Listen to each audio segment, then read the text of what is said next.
You've been lied to about how to live. They told you life is about carrying more goals, more pressure, more weight on your shoulders. They told you joy will come once you've solved every problem, reached every milestone, proved yourself to everyone. But if that were true, why do so many people still feel heavy even after making it? Why do you still feel restless, anxious, and tired of holding everything so tightly? The truth is, life was never meant to feel this heavy. The secret is learning to let go, to hold lightly what comes and what goes, to meet each moment not with tension, but with a smile. And that's what Buddhism teaches, not through escape, not through pretending, but through wisdom that says everything changes, nothing is permanent. And in that change, in that flow, you can discover freedom. Living lightly doesn't mean running away from life. It means walking through it without chains. It means breathing without fear. It means smiling even when things are uncertain because you are no longer resisting. Smiling at life isn't about being naive. It's about seeing clearly. It's about softening the heart. It's about choosing lightness over heaviness again and again. Tonight, as you hear these lessons, something inside you will begin to loosen. The grip of worry will soften. The weight you've been carrying will slowly lift, and you'll feel the quiet joy of living lightly and smiling at life. When tomorrow comes, the world will look different. Your steps will feel lighter. Your breath will feel easier. And even in the middle of chaos, you'll know how to smile. This isn't just philosophy. This is a way of living. This is an invitation to stop carrying so much and start living with ease. To stop waiting for joy and start smiling at life right now. Are you ready? Let's begin. And so the journey begins. You've opened the door to a lighter way of living, and now we step into the first teaching. This is not something to admire from a distance, not a theory to memorize, but an art you can feel in your body, in your relationships, in the way you pick up your morning coffee or look at someone you love. It is the art of holding nothing too tightly. From the moment we are young, the world teaches us to grip life with clenched fists. Hold on to your possessions, hold on to your identity, hold on to your people, hold on to your dreams, hold on to your reputation. We think that the tighter we hold, the safer we are. But the truth is the opposite. The tighter you grip, the heavier you become. The more you cling, the more you suffer. And even then, no matter how desperately you hold on, the object, the person, the role, or the moment eventually slips away. It leaves behind the ache of tired fingers and the weight of disappointment. This is where Buddhism begins with its teaching of impermanence. Everything shifts, nothing is fixed. Seasons move, bodies age, people change, emotions rise and dissolve. Even the very breath you are taking right now is born and dies in seconds. Pain comes but does not last. Joy arises but cannot be kept in a box. Anger fades, laughter quiets, sorrow loosens its grip. Nothing stays forever. And far from being a tragedy, this is the key to living with freedom. Because if nothing lasts, then nothing can imprison you. Not your sadness, not your mistakes, not your fears. Everything flows, and the moment you learn to flow with it instead of against it, you begin to live lightly. Think of the way you hold a bird in your hand. If you squeeze tightly, you harm it. If you open your hand completely, it flies away. But if you hold gently, it may rest there calmly, alive and free. Life is like this. Relationships are like this. Love is like this. The tighter you clutch, the more fragile it becomes. But when you hold lightly, you give space for beauty to stay longer. You are free, and so is what you love. Everyday objects can teach this lesson. if you look closely. You might have a favorite mug that warms your morning, a photo that carries a memory, a book you return to again and again. They give comfort, but they are not permanent. One day the mug may crack, the photo may fade, the book may tear. Does that mean you shouldn't love them? No. It means you love them fully while they are here, without pretending they will last forever. You sip from the cup with gratitude, knowing its time is limited. You look at the photo and smile for the story it carries, even though the paper will one day yellow. This is how you learn to enjoy life's sweetness without chains. The same truth touches our relationships. Most people are taught to cling to others out of fear. Fear they will leave, fear that without them we will collapse. But clinging strangles love. When you try to possess someone, you reduce them. True love is not ownership, it is presence. When you hold someone lightly, you give them freedom to grow, to breathe, to change. And in that freedom, love deepens instead of breaking. Thich Nhat Hanh once said that to love without attachment is like tending a flower. You water it, you care for it, you admire its beauty, but you do not pluck it to keep it forever. To pluck is to end its life. Love thrives when it is allowed to remain rooted in its own soil. But it's not only people and objects we cling to. We also cling to our identities. We grip the labels we wear: parent, professional, successful, strong, survivor. We tell ourselves that without these roles, we are nothing. But when you clutch at an identity, you become brittle. When life inevitably changes and the role falls away, you feel broken. But when you hold lightly, you realize you are not a single, fixed identity. You are fluid, like water, capable of moving into new shapes. You can change without losing yourself. This is what allows you to survive transitions and to grow with them instead of being shattered by them. Children instinctively know this secret. Watch them build sandcastles. They laugh, they build, they destroy, they start again. They don't cling to the castle because they know that joy is in the making, not in trying to preserve it forever. Adults forget this. We become obsessed with keeping, preserving, protecting, as though life's beauty is in permanence. But the truth is the opposite. Life's beauty is in its passing. The moment is precious precisely because it will not last. This is why holding nothing too tightly does not mean indifference. It is not about pushing life away. It is about embracing it fully without fear of loss. It is about engaging deeply but without chains. It is about savoring joy without clinging to it, and meeting sorrow without drowning in it. This is not detachment. It is freedom through presence. Modern psychology has started to confirm what Buddhist teachers have known for centuries. Research shows that people who practice acceptance are happier and less anxious than those who resist change. When you cling, you fight with reality, and that fight drains your energy.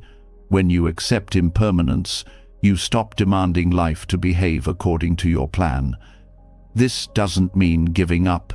It means aligning with truth. It means saying yes to life as it is instead of endlessly insisting it should be otherwise. Think of water flowing through your hands. You cannot hold it by squeezing. The harder you grip, the faster it escapes. But if you cup your hands gently, you can hold water for a while, feeling its coolness before it flows away. This is life.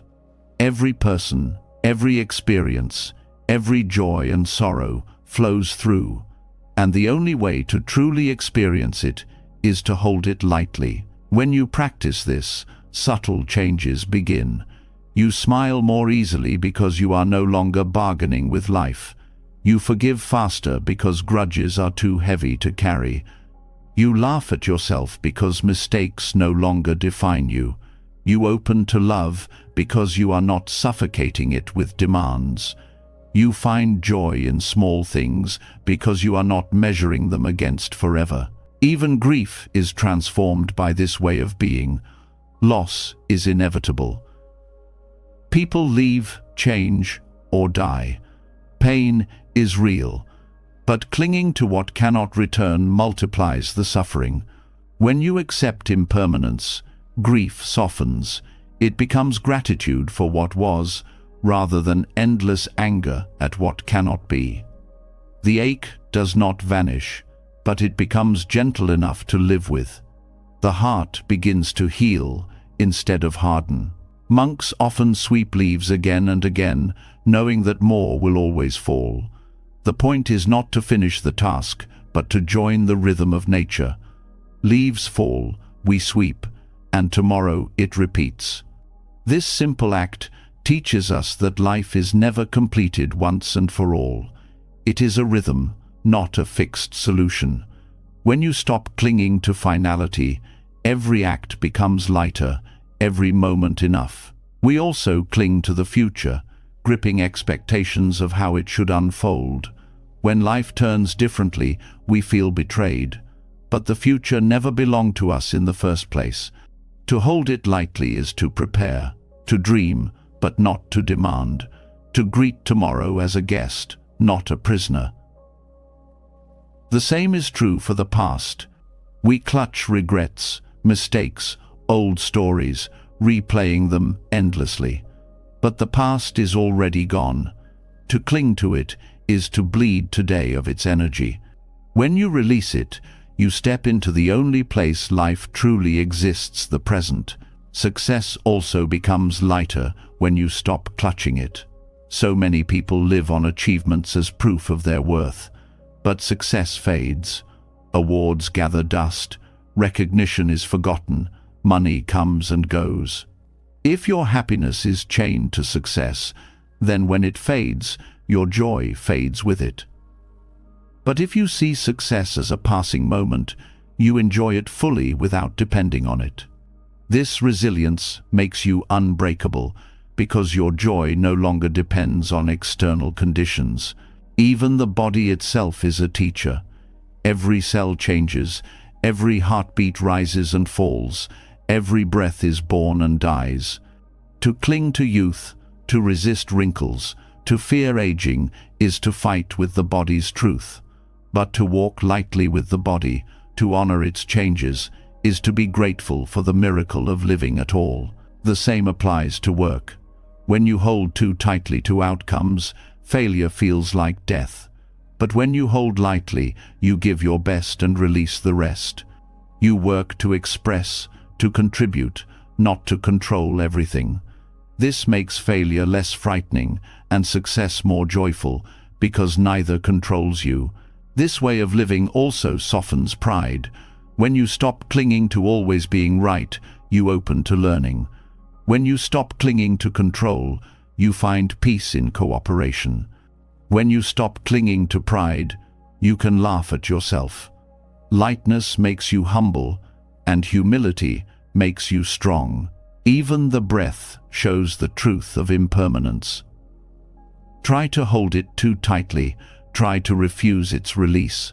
In seconds you suffer, but when you let it flow in and out freely, you live. Breath whispers constantly. Freedom is in letting go. To hold nothing too tightly is not to abandon life, but to finally live it. Your hands become open. Your heart becomes open. You stop dragging chains behind you. You meet life as it comes, you release it as it goes, and in that rhythm you find peace. Every time you forgive, every time you let a plan change without collapsing, every time you thank life for what was without demanding it to stay, you are practicing, and little by little, the practice becomes your nature. This is the secret you have been looking for, often hidden in plain sight. Life is not meant to be gripped, it is meant to be lived. When you loosen your hold, you don't lose life, you finally receive it fully. Letting go of the grip on the outer world is only half the journey. Even if you loosen your hold on people, objects, and events, there remains a voice that still clings, still criticizes, still pushes you down. It is the voice inside your own mind. This voice can be far harsher than anything the world throws at you. It whispers that you are not enough, that you should have done better, that you must constantly prove your worth. No matter how much you accomplish, no matter how much you let go outside, if this inner dialogue stays sharp and cruel, peace cannot fully enter. That is why the next step is learning to soften the inner voice. Most people are unaware of how much damage is done by the way they speak to themselves. You would never speak to a friend the way you often speak to yourself. You would never repeat the same harsh lines to someone you love. Yet inside, the words flow endlessly, cutting deeper than any outside criticism. This voice becomes so familiar that it feels normal. You do not even notice how much it weighs you down until you begin to soften it. Self-criticism is not strength, though many believe it is. It is not discipline, though it often hides behind that mask. True discipline encourages, supports, and guides. Harsh self-talk only breaks your spirit and breeds exhaustion. Buddhist mindfulness begins with noticing. The first step is to bring awareness to the tone of your inner dialogue. Without awareness, the mind runs wild, repeating judgments like a broken record. Mindfulness asks you to pause and hear clearly. What is the mind saying? How often does it judge, condemn, or compare? This awareness is not for more criticism. It is not to scold yourself for being self-critical. That only creates another layer of attack. Awareness is gentle observation, like watching clouds move across the sky. You do not force the clouds to disappear. You simply see them and allow them to pass. When you start noticing the inner critic, you begin to see patterns. The same phrases arise again and again, often rooted in old experiences. You may hear echoes of parents, teachers, or culture repeating through your own voice. Buddhism teaches that thoughts are not personal. They are conditions that arise due to causes. They are not who you are, but events happening in the mind. When you see this clearly, you stop identifying with every cruel thought. You stop believing that the critic is your true self. Instead, you see it as one voice among many, not the ultimate truth. Softening the inner dialogue means replacing the whip with kindness. Instead of punishing yourself for mistakes, you learn to hold them with compassion. The Buddha often spoke of compassion not only for others, but also for oneself. If you cannot show kindness inwardly, your outer kindness will always be limited. Self-compassion does not mean excuses. It means acknowledging your humanity. It means saying, yes, mistakes happen, and growth is still possible. Yes, I stumble, but that does not mean I am worthless. This softness is not weakness.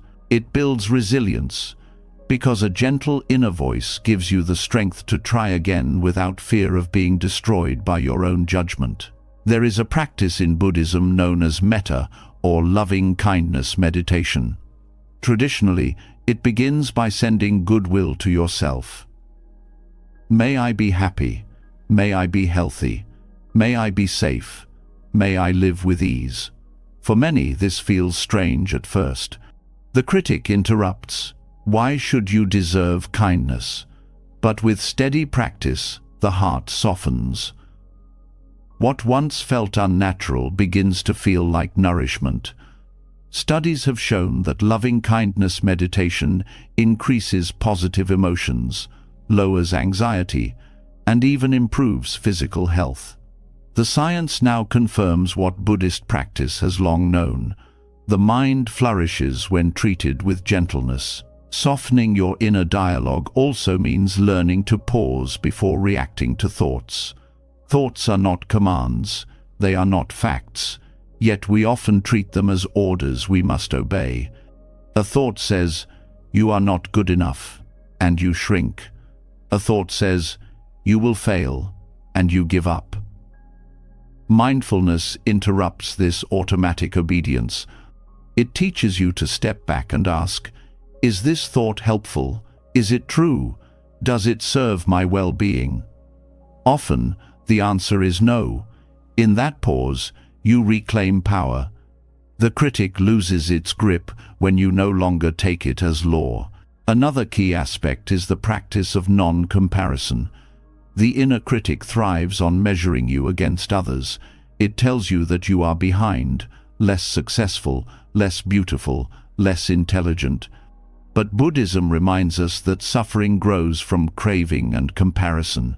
When you compare, you set up a game you can never win, because there will always be someone ahead in some area.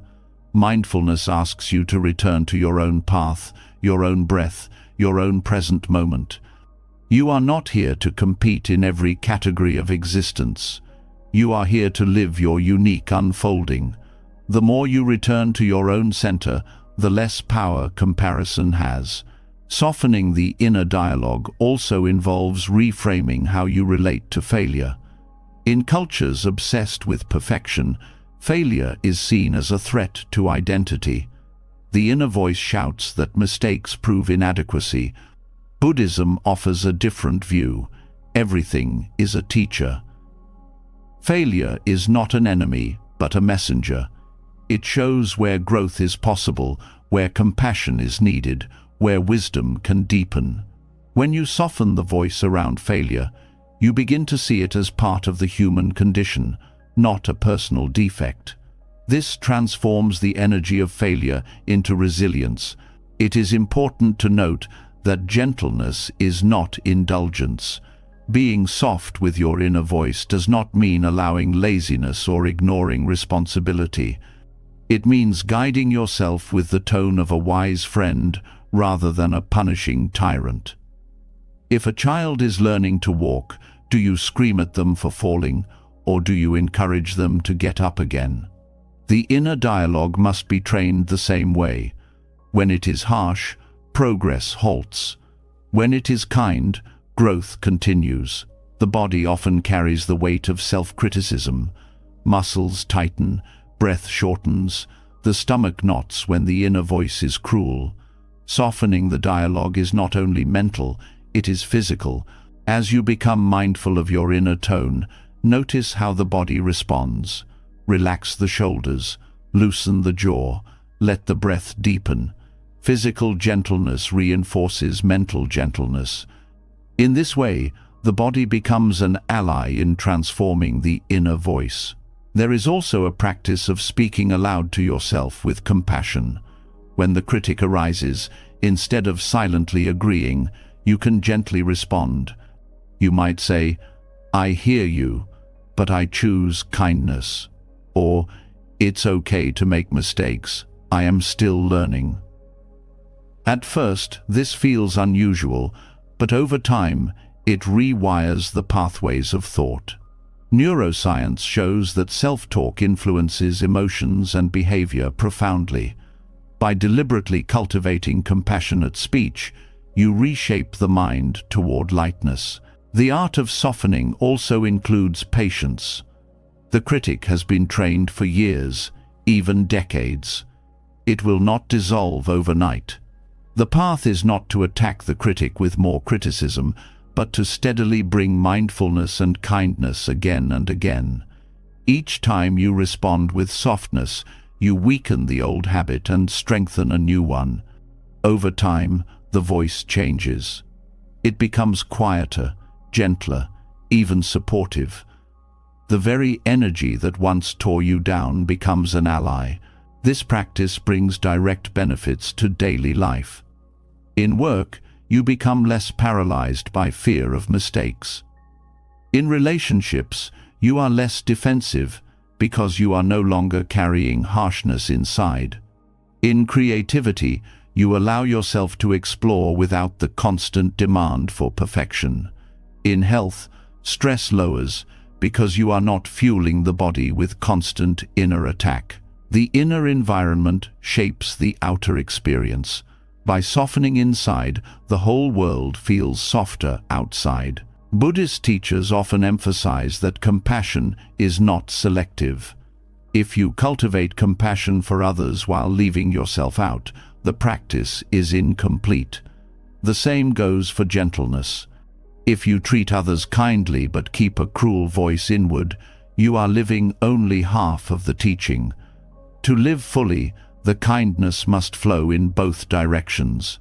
You cannot pour water from an empty cup, and you cannot give authentic compassion to others while starving yourself of it. Another way to soften the dialogue is through gratitude.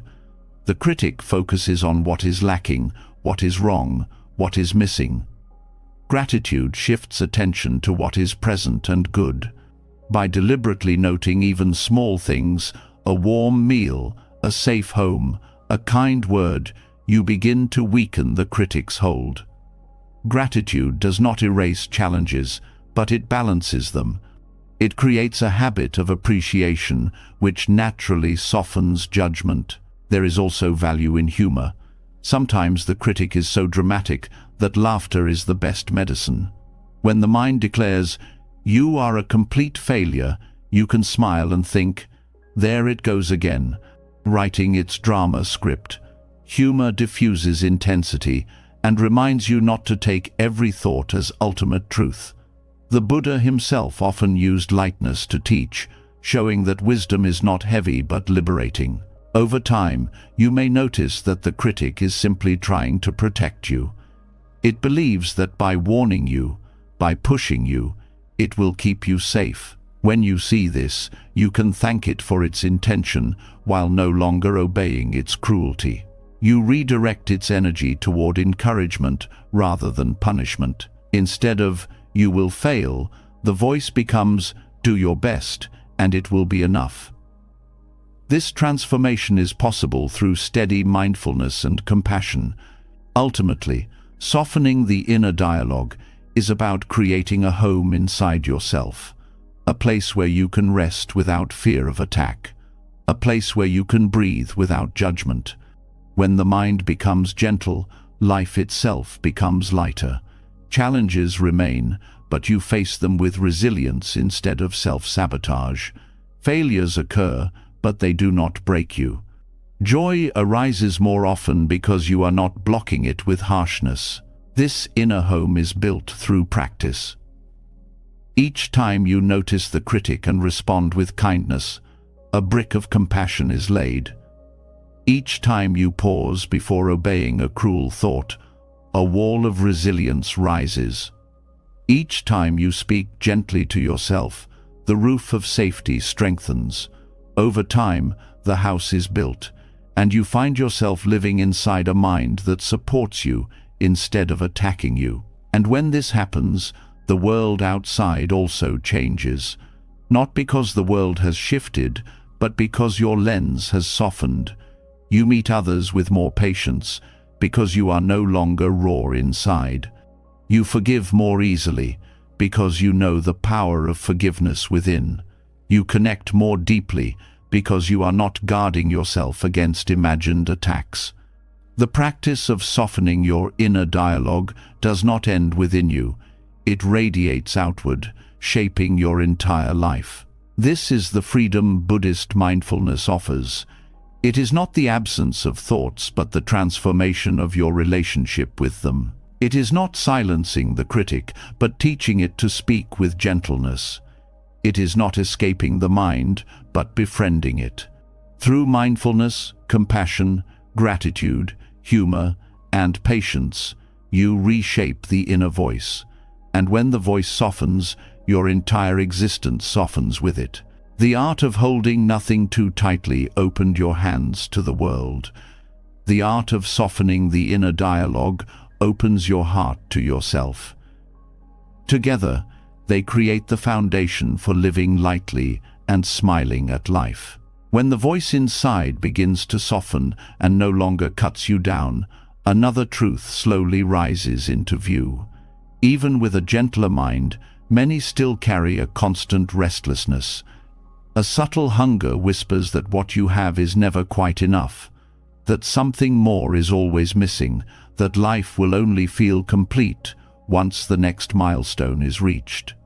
It is this endless wanting that keeps the heart heavy and unsettled. To live lightly and smile at life, you must discover the art of sufficiency, the weightlessness of enough. The world has trained us to chase more at every turn. More possessions, more money, more recognition, more experiences, more achievements. From childhood, we are told that progress means accumulation, that happiness waits at the top of a ladder that has no end. Yet the higher you climb, the more steps appear. You gain what you thought would satisfy you, and the hunger only grows. This is not freedom. This is a cage disguised as success. Buddhism teaches that craving is one of the root causes of suffering. The mind that always reaches for more cannot rest. It is like a fire that consumes endlessly but is never full. Sufficiency, on the other hand, is not poverty. It is not deprivation. It is the recognition that contentment is found not in having everything, but in appreciating and using wisely what you already hold. This is the weightlessness of enough, the release of the burden of constant striving, the ability to rest in the present moment without demanding more from it. The problem with endless wanting is that it blinds you to what already exists. You eat a meal, but think of the next one. You achieve a goal, but immediately plan another. You buy something new, and the satisfaction fades almost instantly, leaving you scanning for the next purchase. The treadmill keeps running, and no matter how fast you move, you stay in the same place. The wisdom of enough allows you to step off this treadmill. It tells you that the ground beneath your feet is already solid, that the breath in your body is already a gift, that life as it is holds beauty without needing to be endlessly upgraded. Practicing sufficiency begins with noticing your cravings. Mindfulness reveals how often the mind says, "If only I had this, then I would be happy." Each time you hear this, pause. Ask whether happiness has ever truly lasted from acquiring something external. Reflect on times when you finally got what you wanted. Did the contentment remain, or did the hunger return? This reflection is not to create guilt, but clarity. It helps you see that craving does not deliver what it promises. Once you see this pattern clearly, the desire begins to loosen its hold. Gratitude is the natural companion of sufficiency. When you look closely, you realize how much you already have. You are breathing, which means life flows through you. You have food, shelter, and the gift of awareness itself. These simple things, often ignored, are extraordinary when seen with fresh eyes. The Buddha once taught his disciples to reflect on the gift of each day, not as an entitlement, but as a rare and precious chance. When you recognize the abundance already present, the constant itch for more begins to dissolve. Gratitude shifts attention from what is lacking to what is here. This does not mean abandoning ambition or refusing to improve your life. Sufficiency is not stagnation. It is balance.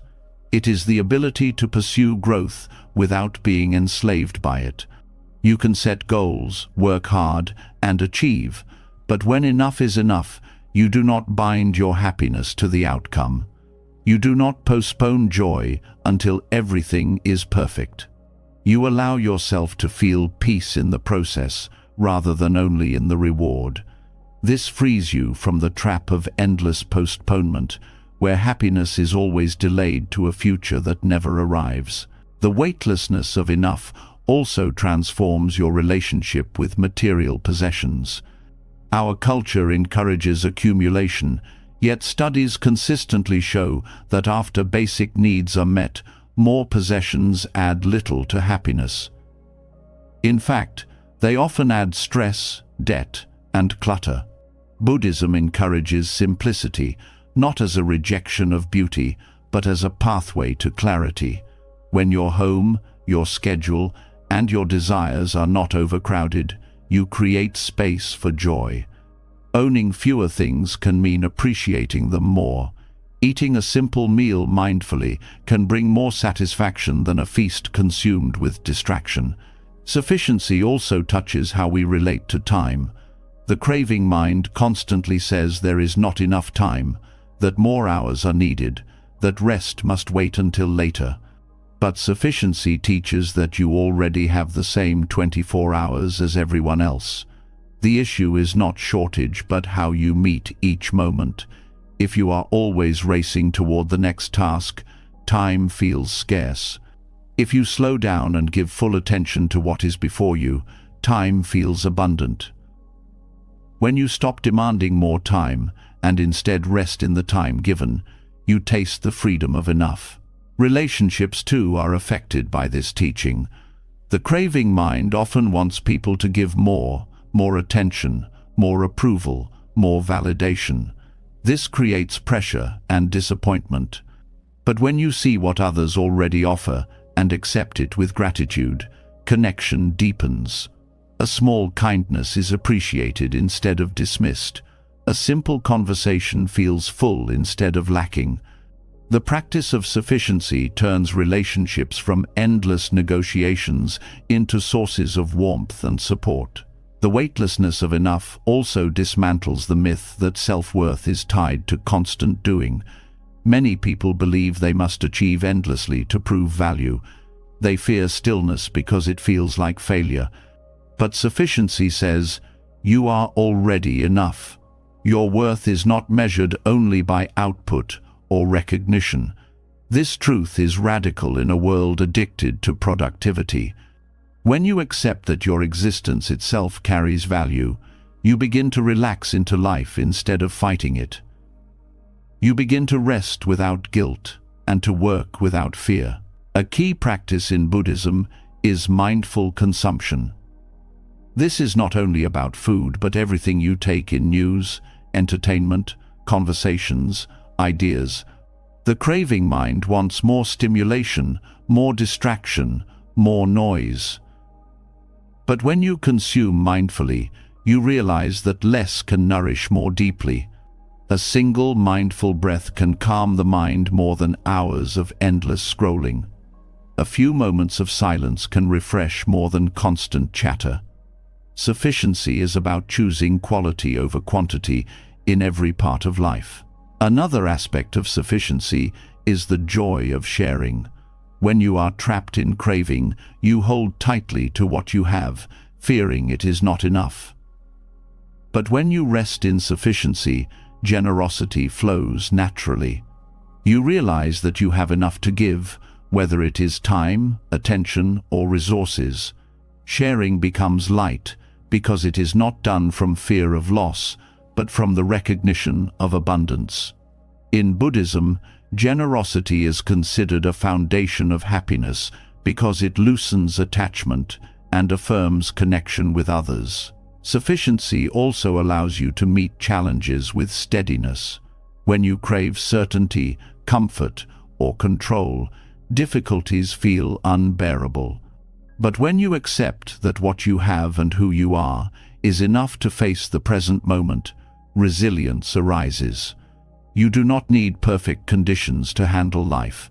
You only need the willingness to meet reality as it is.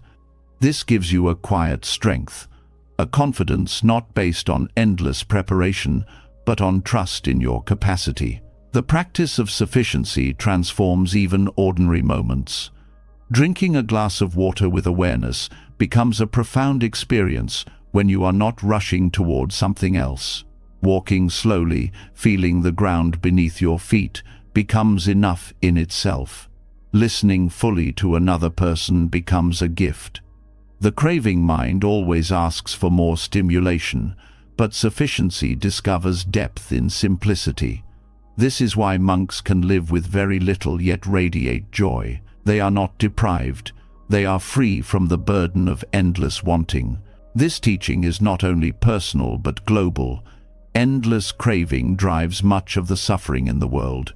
Environmental destruction, exploitation, inequality. The pursuit of more without end consumes resources and damages the earth. Sufficiency, on the other hand, nurtures balance with nature. When you learn to be satisfied with enough, you no longer demand endlessly from the planet. Living lightly in this way is not only a personal liberation, but also an offering to future generations. To practice sufficiency daily, begin by pausing before you reach for more. When you feel the urge to buy, to eat, to achieve, to demand, stop and ask, is what I already have enough right now? Sometimes the answer will be yes, sometimes no, but the question itself creates space. In that space, craving loosens and wisdom can arise. Over time, the habit of sufficiency grows stronger, and the cravings lose their grip. The weightlessness of enough does not mean you stop dreaming or working toward improvement. It means you no longer place the entire weight of happiness on what comes next. It means you smile at what is already here, even as you walk forward.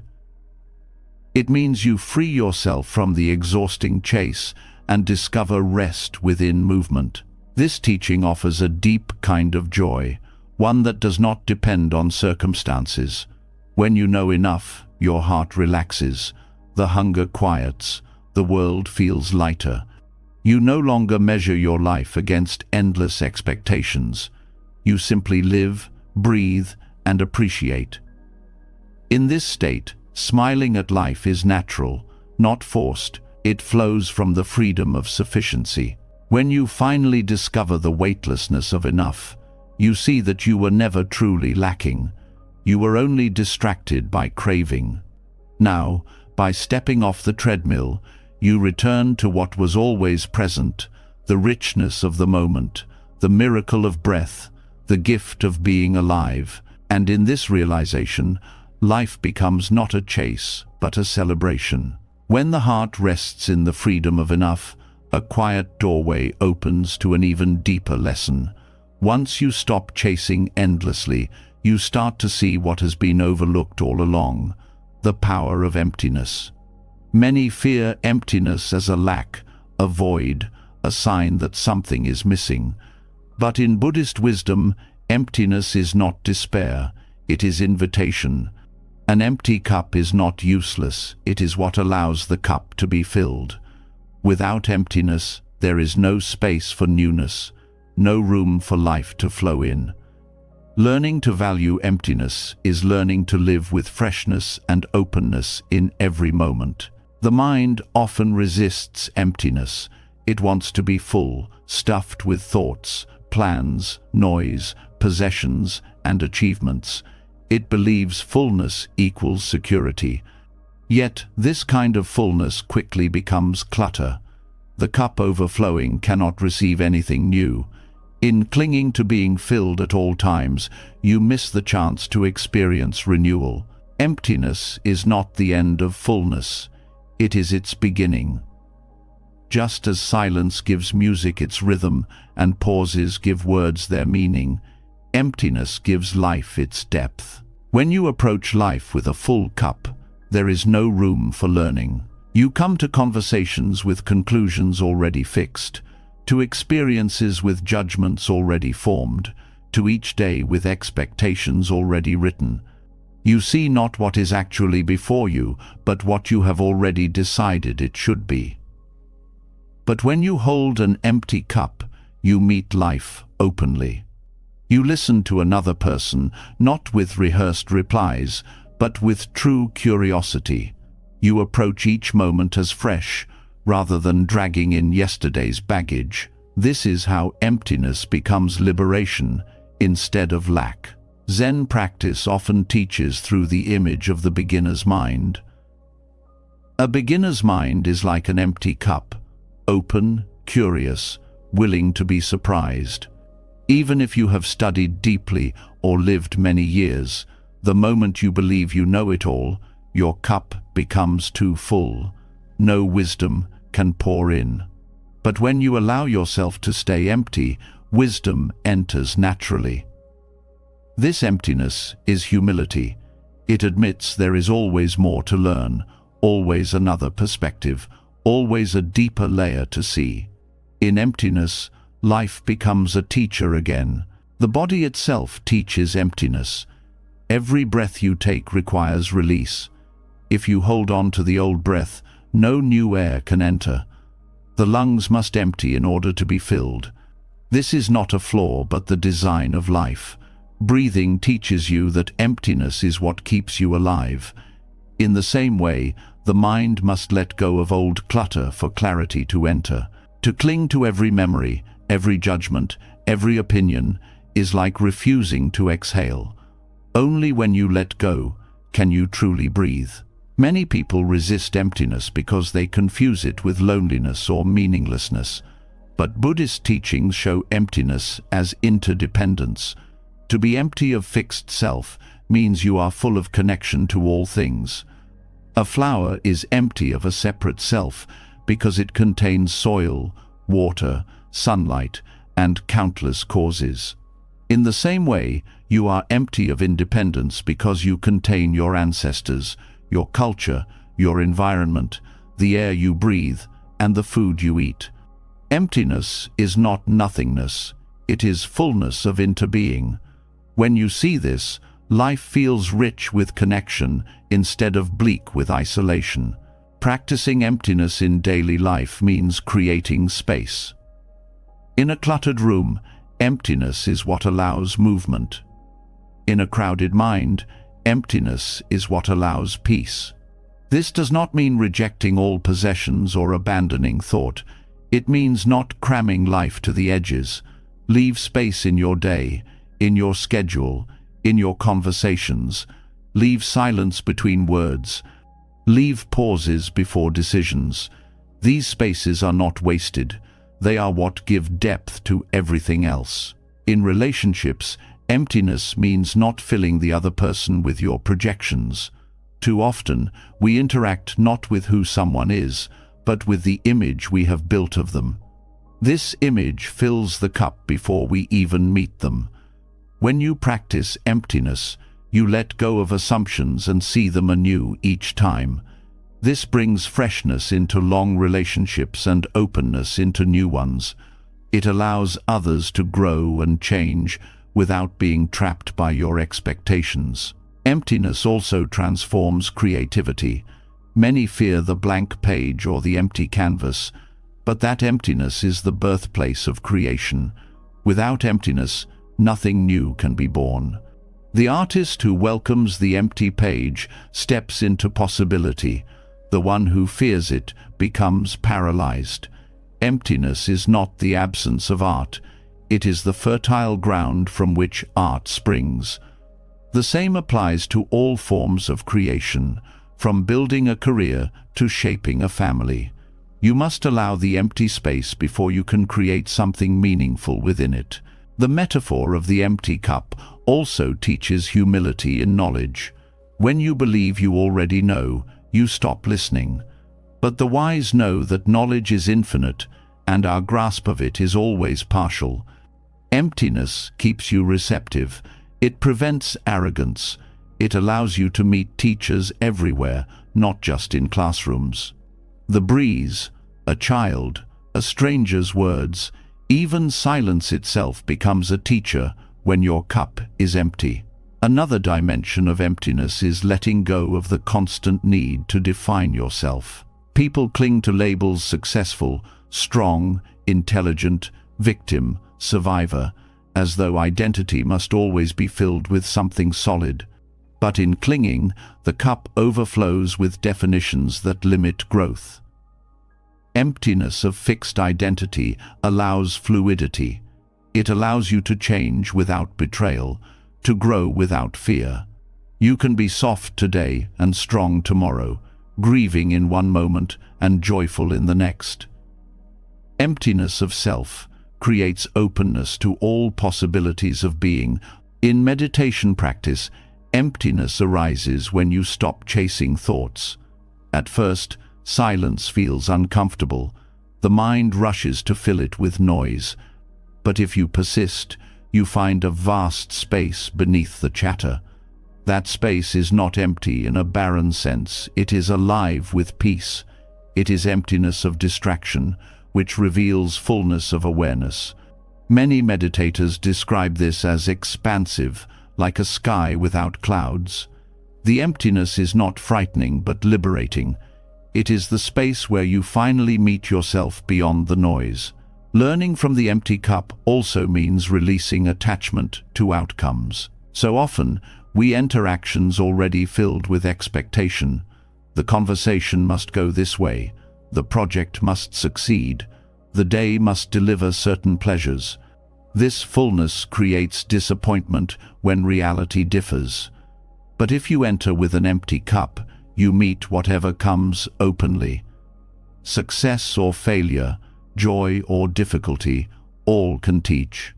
The empty cup receives without demanding, and thus it is never broken by unmet expectations. In daily living, you can practice emptiness in simple ways. When eating, let go of multitasking. Empty the moment of distractions so you taste fully. When walking, empty the mind of urgency so you notice the ground beneath your feet. When listening, empty yourself of rehearsed replies so you truly hear. These acts of emptying reveal richness that constant fullness hides. There is also deep freedom in emptying resentment. Anger and grudges fill the cup with bitterness. They leave no room for peace. By releasing them, you create space for healing. Forgiveness is not excusing harm. It is emptying the heart of poison so compassion can enter. Without emptiness, no fresh love can grow. Culturally, we are told that emptiness is failure. An empty schedule means you are unproductive. An empty wallet means you are unsuccessful. An empty house means you are lonely. Yet these definitions are not truth but conditioning. In emptiness, there can be rest, simplicity, and peace. An empty schedule can mean space to breathe. An empty home can mean clarity and calm. An empty wallet can invite creativity and gratitude for non-material joys. The meaning of emptiness depends on how you meet it. When you begin to embrace emptiness, you also notice its role in cycles of life. A tree drops its leaves, emptying itself for winter. The soil lies fallow before new crops grow. Even your own body rests in sleep, emptying the mind of the day's weight. These empty phases are not wasted. They are necessary for renewal. To resist them is to resist life's rhythm. To welcome them is to flow with nature itself. The wisdom of emptiness also helps in facing mortality. Many fear death as ultimate emptiness, the end of all. But Buddhist teachings view death not as annihilation, but as transformation.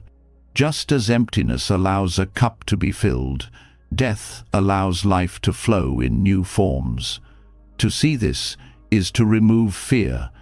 Life is not about clinging to a permanent self, but participating in a vast, interconnected process. Death is part of that process, a return to the openness that makes rebirth possible in countless ways. Emptiness invites presence.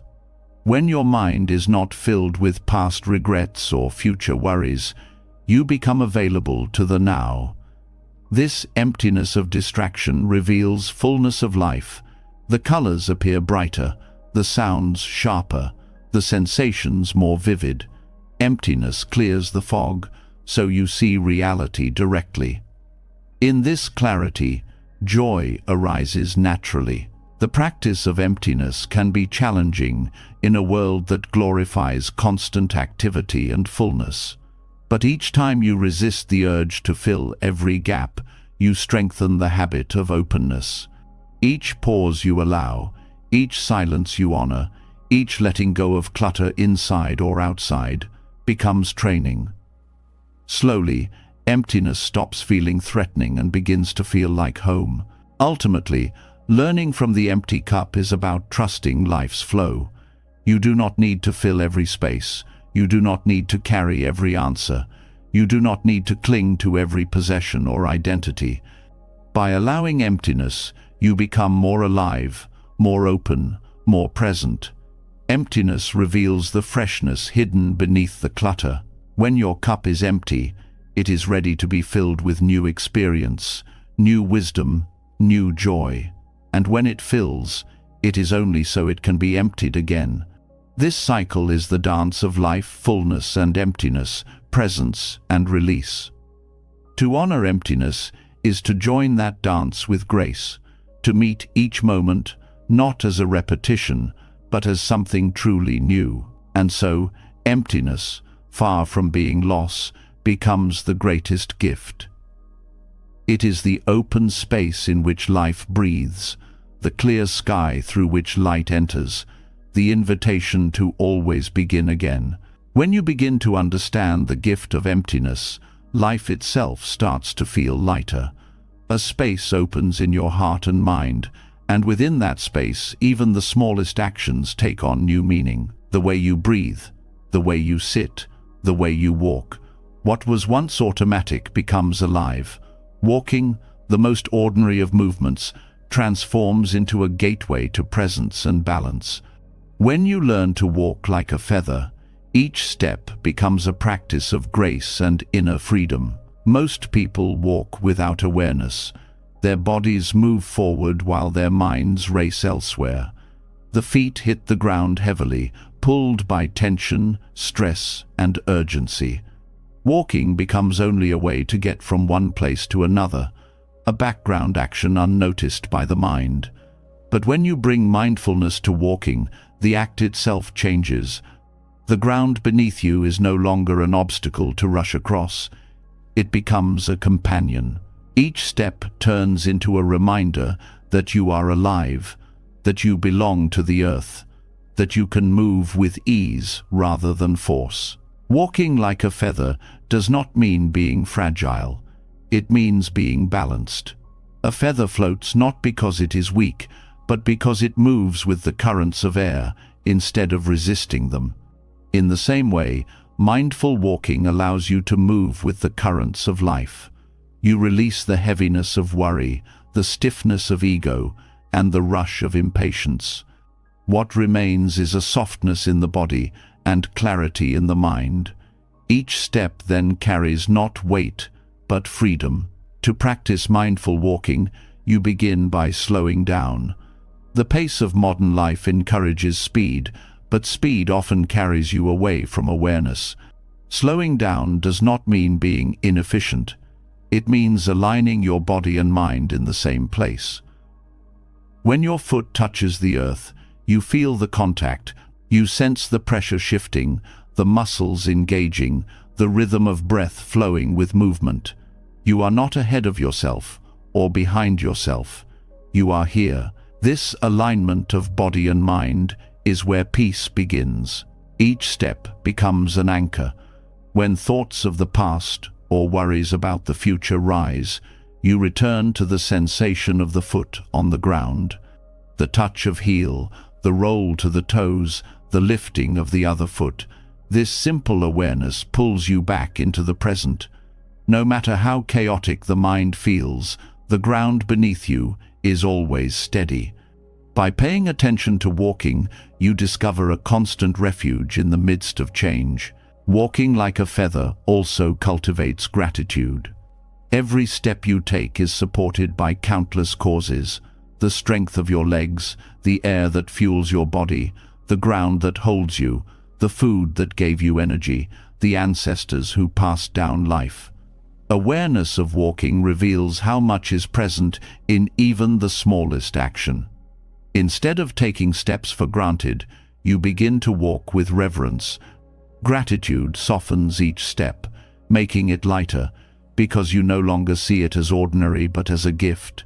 This practice can also heal the body. When you walk mindlessly, tension builds unnoticed. Shoulders hunch, jaws clench, steps pound heavily. Over time, this contributes to fatigue and stress. Mindful walking brings attention to posture. You straighten without stiffness, allowing the spine to lengthen. The shoulders drop, The arms swing naturally, the breath deepens.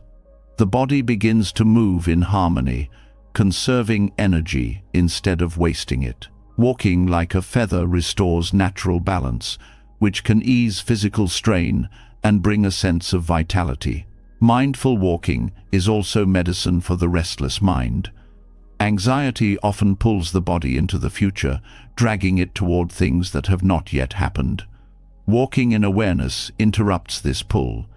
Each step whispers, "This moment is enough." You cannot walk tomorrow's steps today. You cannot change yesterday's steps. You can only place this foot here and then the next. This simple truth calms the racing mind. It reduces overthinking by rooting awareness in the physical rhythm of now. Walking with awareness also teaches compassion. When you move lightly on the earth, you notice your impact. Heavy, unconscious steps crush grass, disturb insects, leave marks. Light, mindful steps respect the ground and everything living upon it. This awareness naturally expands to people. You learn to tread gently in conversations, to move carefully in relationships, to step lightly in the lives of others. The practice of walking mindfully thus becomes a metaphor for living mindfully, moving with care in all directions. There is also deep joy in walking as meditation. You do not need silence or a cushion. The world itself becomes your meditation hall. Each path, each street, each trail transforms into a place of practice. You walk slowly, with awareness, and discover that peace does not depend on external stillness. Even in busy places, your steps can be calm. You carry a quiet space within you, a moving temple built by the rhythm of your own feet. Walking like a feather is not limited to solitude. When practiced with others, it creates connection. Walking together in mindfulness builds a shared rhythm, a harmony without words. Each person adjusts unconsciously to the pace of the group, creating unity in silence. This practice teaches that we do not walk life alone. Our steps affect others, and their steps affect us. Moving together in awareness cultivates community, reminding us of our interconnectedness. The practice also shifts your relationship with destinations. Normally, walking is a means to an end you hurry to arrive. But in mindful walking, the act itself is the destination. Each step is complete. You are not walking to reach peace later. Peace is found in the step itself. This breaks the habit of postponing joy. You stop delaying life until after you arrive somewhere else. Walking teaches you that the journey is already full, already enough. Over time, mindful walking begins to influence how you approach challenges. When difficulties arise, instead of rushing into reaction, you step lightly, carefully, with balance. Just as in walking, one foot steadies before the next moves. In life, you learn to stabilize yourself before acting. This prevents collapse and cultivates resilience. Walking like a feather becomes training for moving through storms without being swept away. The practice can also open you to wonder. When you walk without awareness, the world blurs. Trees, sky, sounds, and scents pass unnoticed. But mindful walking sharpens perception. The color of a leaf, the texture of stone, the chirp of a bird, all become vivid. This is not forced. It is what naturally arises when you slow down and open. The world reveals its beauty to the one who pays attention. Walking like a feather makes even familiar paths feel new. There is a freedom that comes with this way of walking. Heavy steps are tied to heavy hearts, weighed down by thoughts and worries. Light steps express release. When you walk with ease, the body signals to the mind that it can let go. This feedback loop strengthens peace. Your movements become messages to your consciousness. There is no need to carry so much. There is no need to rush. There is no need to fight with life. Each step becomes reassurance. Mindful walking also cultivates patience. In a culture that rewards speed, slowing down feels rebellious. It takes courage to walk calmly while the world rushes. But in doing so, you discover that patience is not weakness, but strength. To walk slowly in a hurried world is to reclaim authority over your own pace. You are no longer controlled by external pressure. You move with your own rhythm, and that rhythm carries serenity. Another layer of practice is linking walking with the breath. Step with the in-breath, step with the out-breath, and suddenly body, breath, and earth move together. This unites inner and outer worlds. Breath anchors you inside, steps anchor you outside. Together, they harmonize awareness. This unity creates stability and joy, a sense that life itself is walking through you as much as you are walking through life. Mindful walking also allows reconciliation with the earth. Modern life often disconnects us from the natural world. Shoes, pavement, and speed dull our awareness of contact. Walking like a feather restores intimacy with the ground. You feel supported, connected, part of the earth's body. This softens the illusion of separation. The ground is not beneath you, it is with you. Each step becomes an act of respect, a silent bow to the earth that sustains you. Even in times of suffering, walking like a feather can soothe. When emotions feel overwhelming, stillness may feel impossible.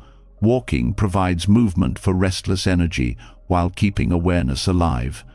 Step after step, the storm inside gradually softens. The body grounds the mind, reminding you that pain, too, moves through rhythms.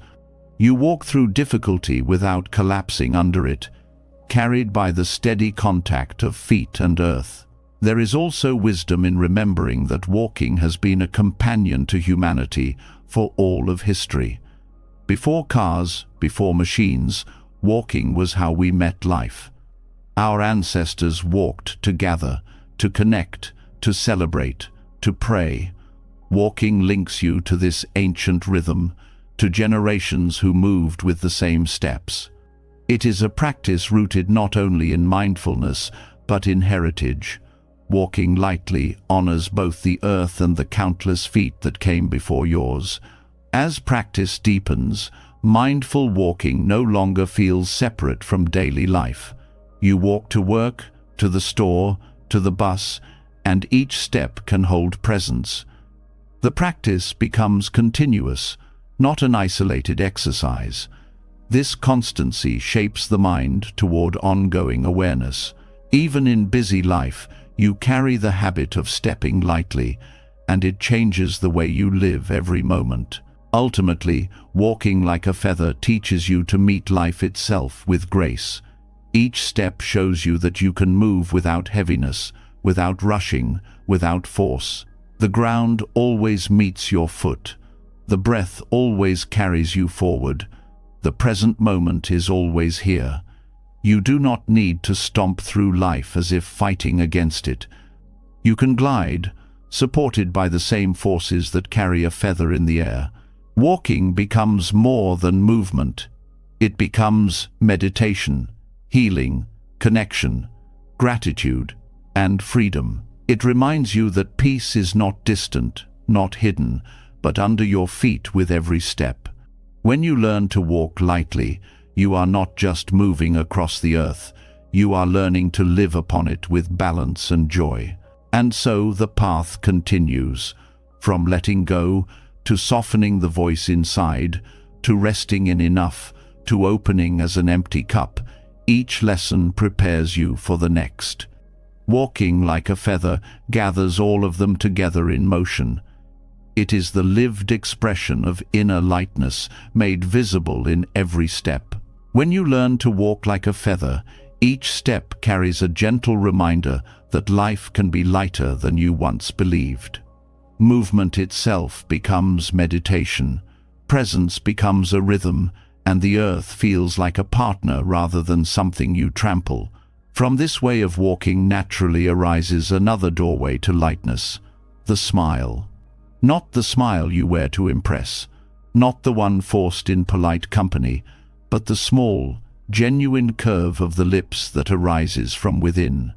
A smile may seem simple, almost too simple, but Buddhist practice reveals that it can become a powerful object of meditation, a focus that opens both concentration and compassion. The act of smiling carries immense influence over the mind and body. Science now shows what Buddhist teachers understood long ago. When you smile, even slightly, the body responds. Muscles relax, stress hormones drop, and the nervous system shifts toward balance. The brain, receiving signals from the simple gesture of the lips, begins to calm.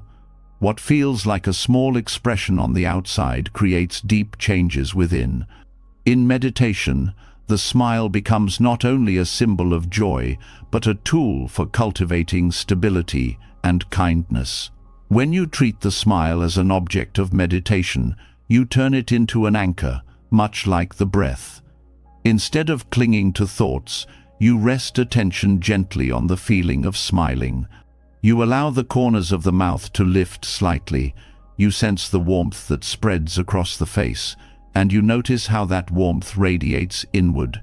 It does not need to be exaggerated or forced. A soft, natural smile is enough. The key is awareness.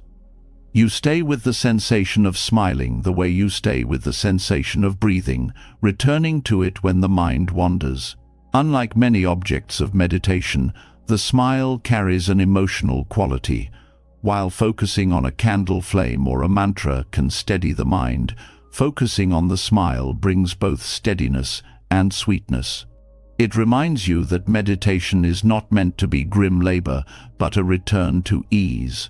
Too many approach practice with furrowed brows and clenched jaws, treating it like another task to achieve. The smile dissolves that heaviness. It lightens the practice, showing that awareness and joy can arise together. In Buddhist tradition, the smile often represents compassion. When the Buddha is depicted with a serene smile, it is not the smile of amusement, but of deep understanding and kindness. Meditating on the smile trains the mind toward that same compassion. As you rest attention on the smile, you allow feelings of goodwill to arise, first toward yourself, and then extending outward. The act of smiling becomes a physical bridge to inner warmth. The practice can begin by sitting quietly and letting a small smile form, directing it toward yourself. Many find this uncomfortable at first, as though kindness must always be given outward. But training compassion inward is essential. By allowing yourself to receive your own smile, you soften self-criticism and invite acceptance. The warmth of the smile fills the body like gentle sunlight, easing tension and reminding you that worthiness is not something to earn, it is already here. Once the smile becomes steady within, you can extend it outward in imagination.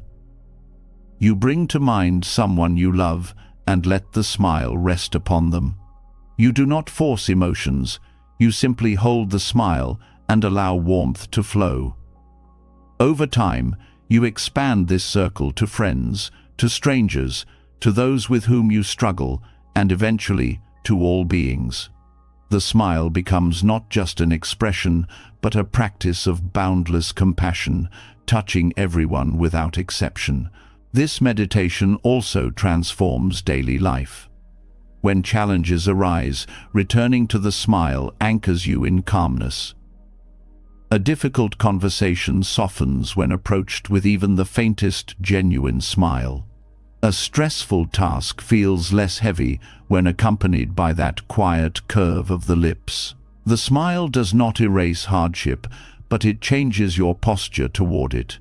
It allows you to meet difficulties without hardening, to face stress without collapsing. The smile as a meditation object also connects deeply with the body.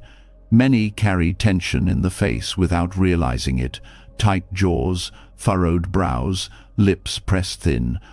This creates a feedback loop where physical tension reinforces mental tension. By mindfully smiling, even slightly, you interrupt this loop. The body's relaxation signals to the mind that safety is possible, that calm is available. This shift opens space for concentration to deepen because the mind no longer feels trapped in struggle. Smiling meditation also trains patience. At first, holding awareness of the smile may feel fleeting. The mind drifts, the expression fades, but returning again and again builds endurance. Just as focusing on the breath strengthens concentration, focusing on the smile strengthens both attention and emotional resilience. Over time, the smile becomes natural, arising without effort. The mind learns to return to joy as easily as it once returned to worry. There is wisdom, too, in noticing the subtlety of the smile. It does not need to be broad or dramatic. A slight upward turn of the lips, even invisible to others, can be enough to shift your entire state. This teaches that transformation does not always come from grand gestures, but from small, consistent practices. The lightness of a smile, almost weightless, carries the power to reshape the inner landscape. The practice of smiling meditation also addresses loneliness.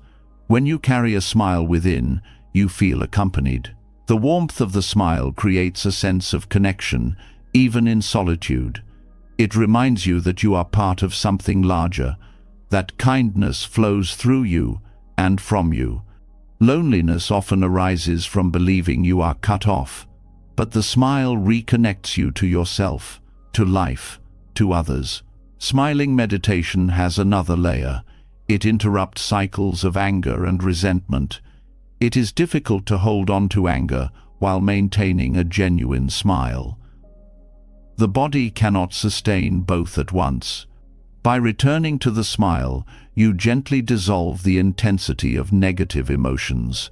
This does not mean denying pain or forcing false cheerfulness.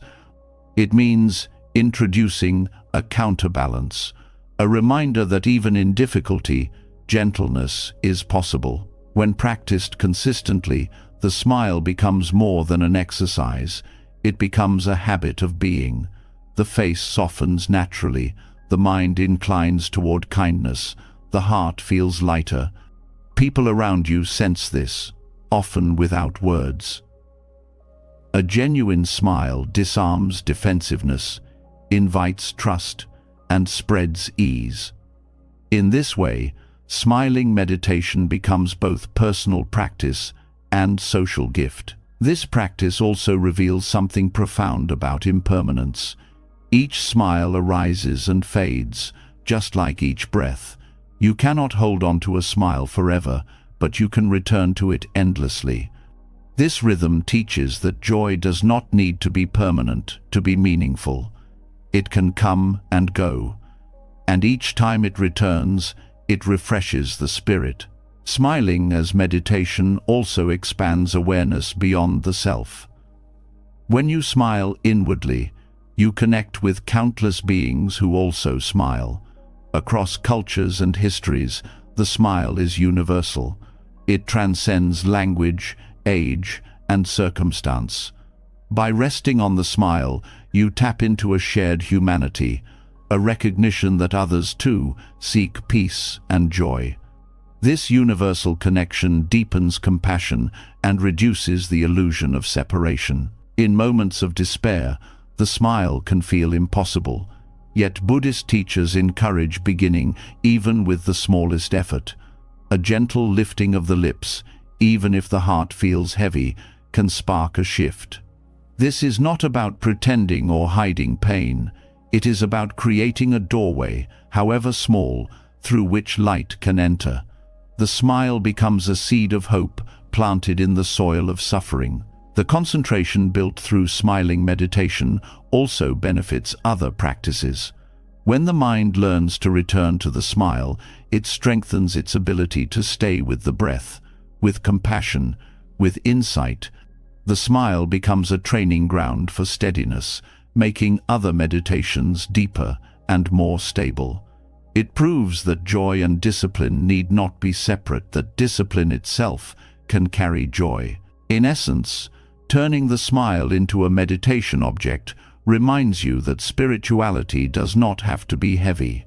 It shows that liberation is not only found in silence and effort, but also in lightness and warmth. The smile carries the wisdom of simplicity, that sometimes the smallest gesture holds the deepest truth. From walking lightly upon the earth to smiling softly within, the journey continues with each step and each breath. The smile becomes both path and destination, a sign that peace is not distant but already present, waiting in the curve of your own lips. When the smile becomes a meditation object, you begin to see how even the smallest gestures can transform your inner world.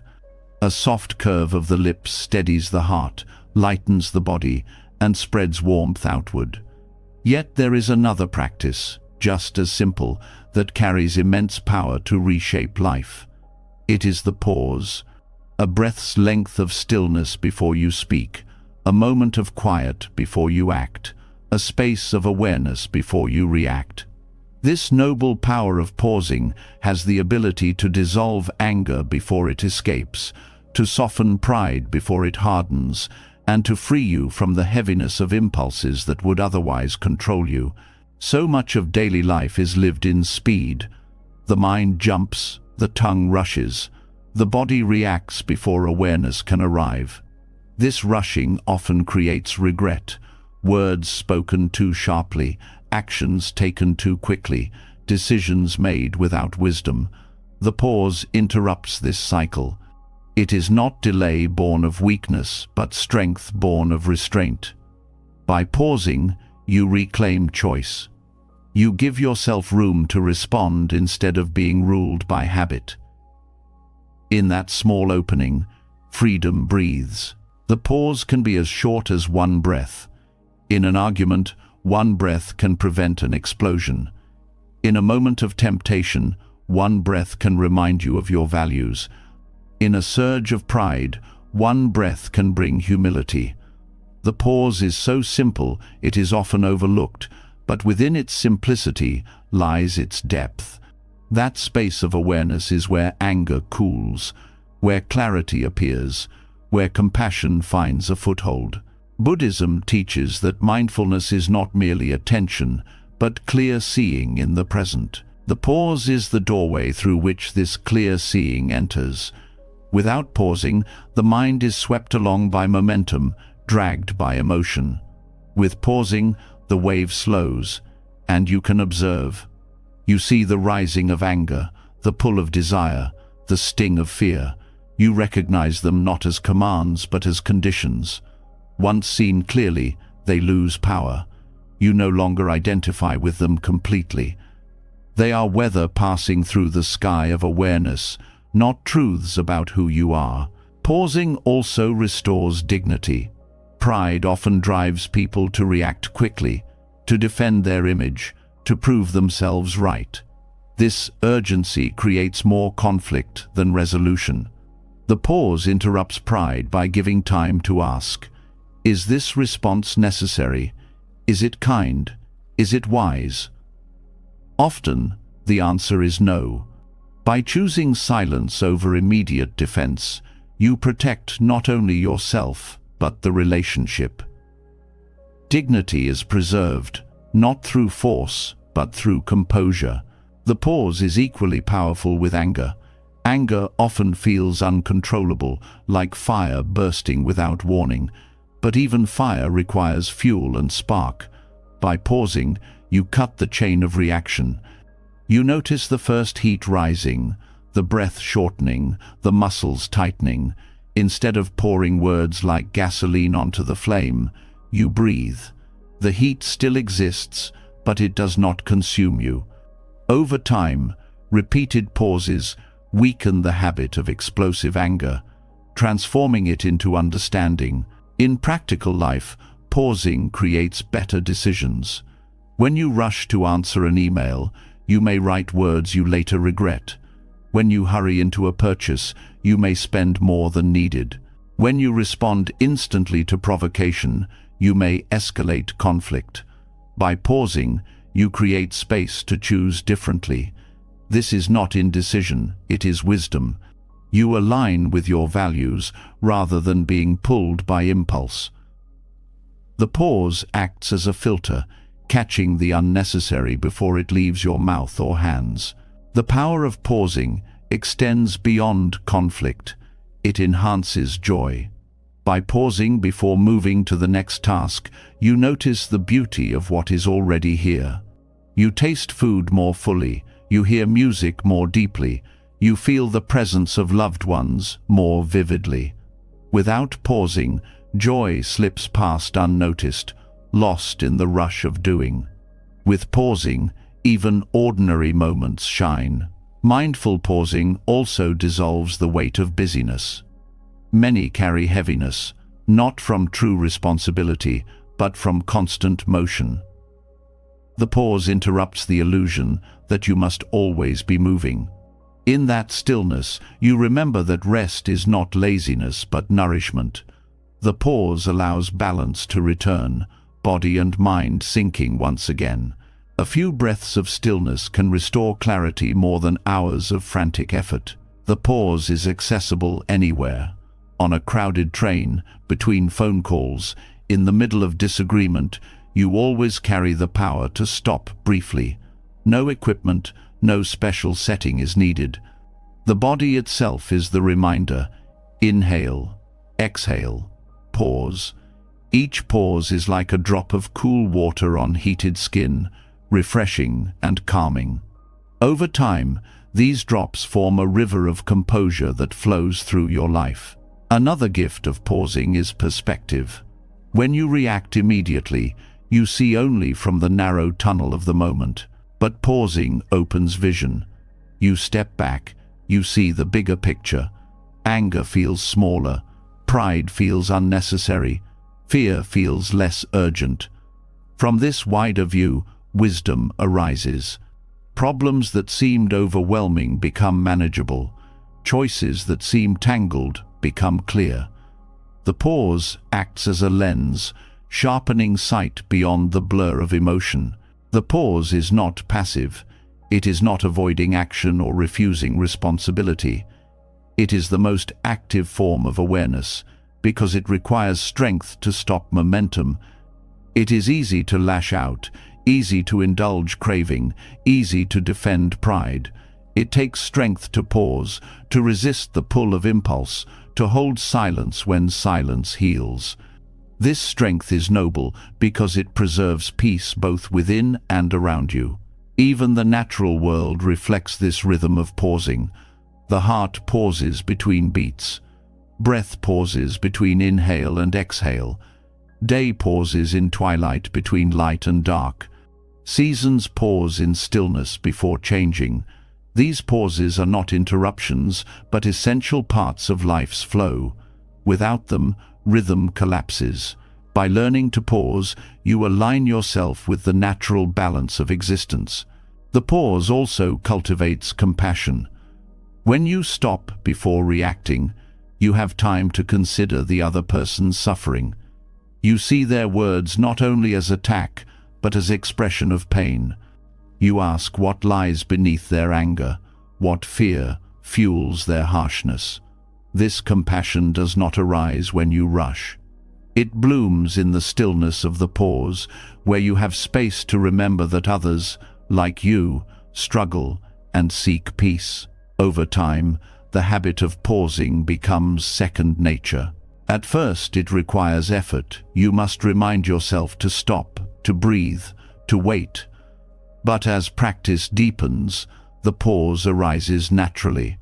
Anger begins to slow before exploding. Pride softens before hardening. Joy shines before slipping past. Life gains a different texture, less jagged, more smooth. You carry stillness within, not as avoidance, but as clarity.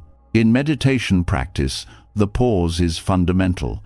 Between thoughts, there are gaps. Between breaths, there is stillness. These pauses reveal the spaciousness beneath constant activity. When you train to notice them, you discover that the mind is not a constant storm, but a sky with clear openings. This recognition is liberating. It shows that even in chaos, stillness is available. Pausing also changes how you relate to mistakes. When error happens, the critic often attacks immediately, filling the mind with harshness. But by pausing, you give yourself room to respond with gentleness. You reflect instead of condemn, learn instead of collapse. The pause transforms mistakes from evidence of failure into teachers of growth.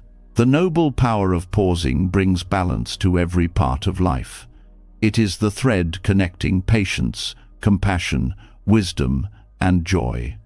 It slows the rush, softens the heat, and lightens the burdens of constant reaction. With each pause, you dissolve anger, pride, and heaviness. You step into freedom not by running faster, but by stopping long enough to see clearly.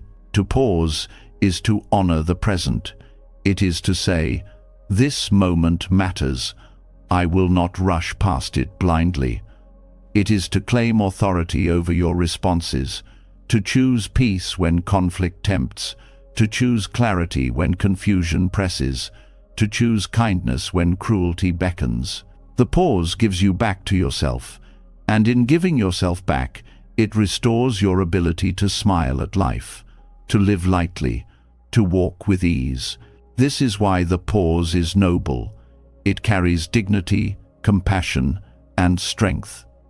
It is available in every breath, in every step, in every moment. The power is always there, waiting for you to use it. And when you do, you find that the pause is not an interruption of life, but the very heart of living wisely.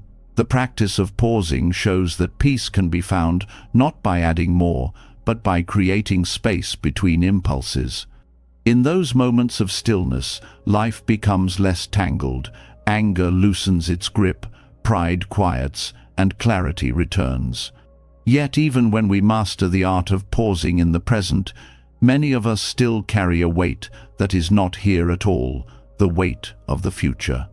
Thoughts race ahead, creating stories of what might happen, what could go wrong, what still must be done.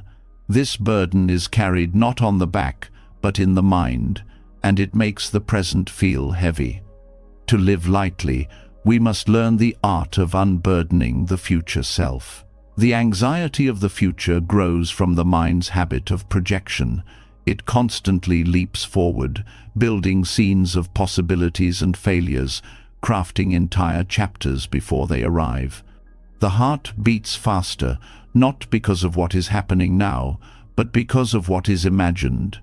You may sit in a calm room, but the mind is already fighting battles that do not yet exist. This tension is real, though the events are not. Buddhist teachings remind us that the future is empty of reality until it becomes the present. To carry it as if it is already here is to live in illusion.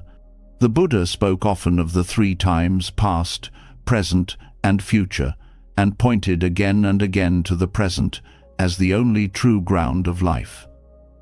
The past is memory, the future is imagination.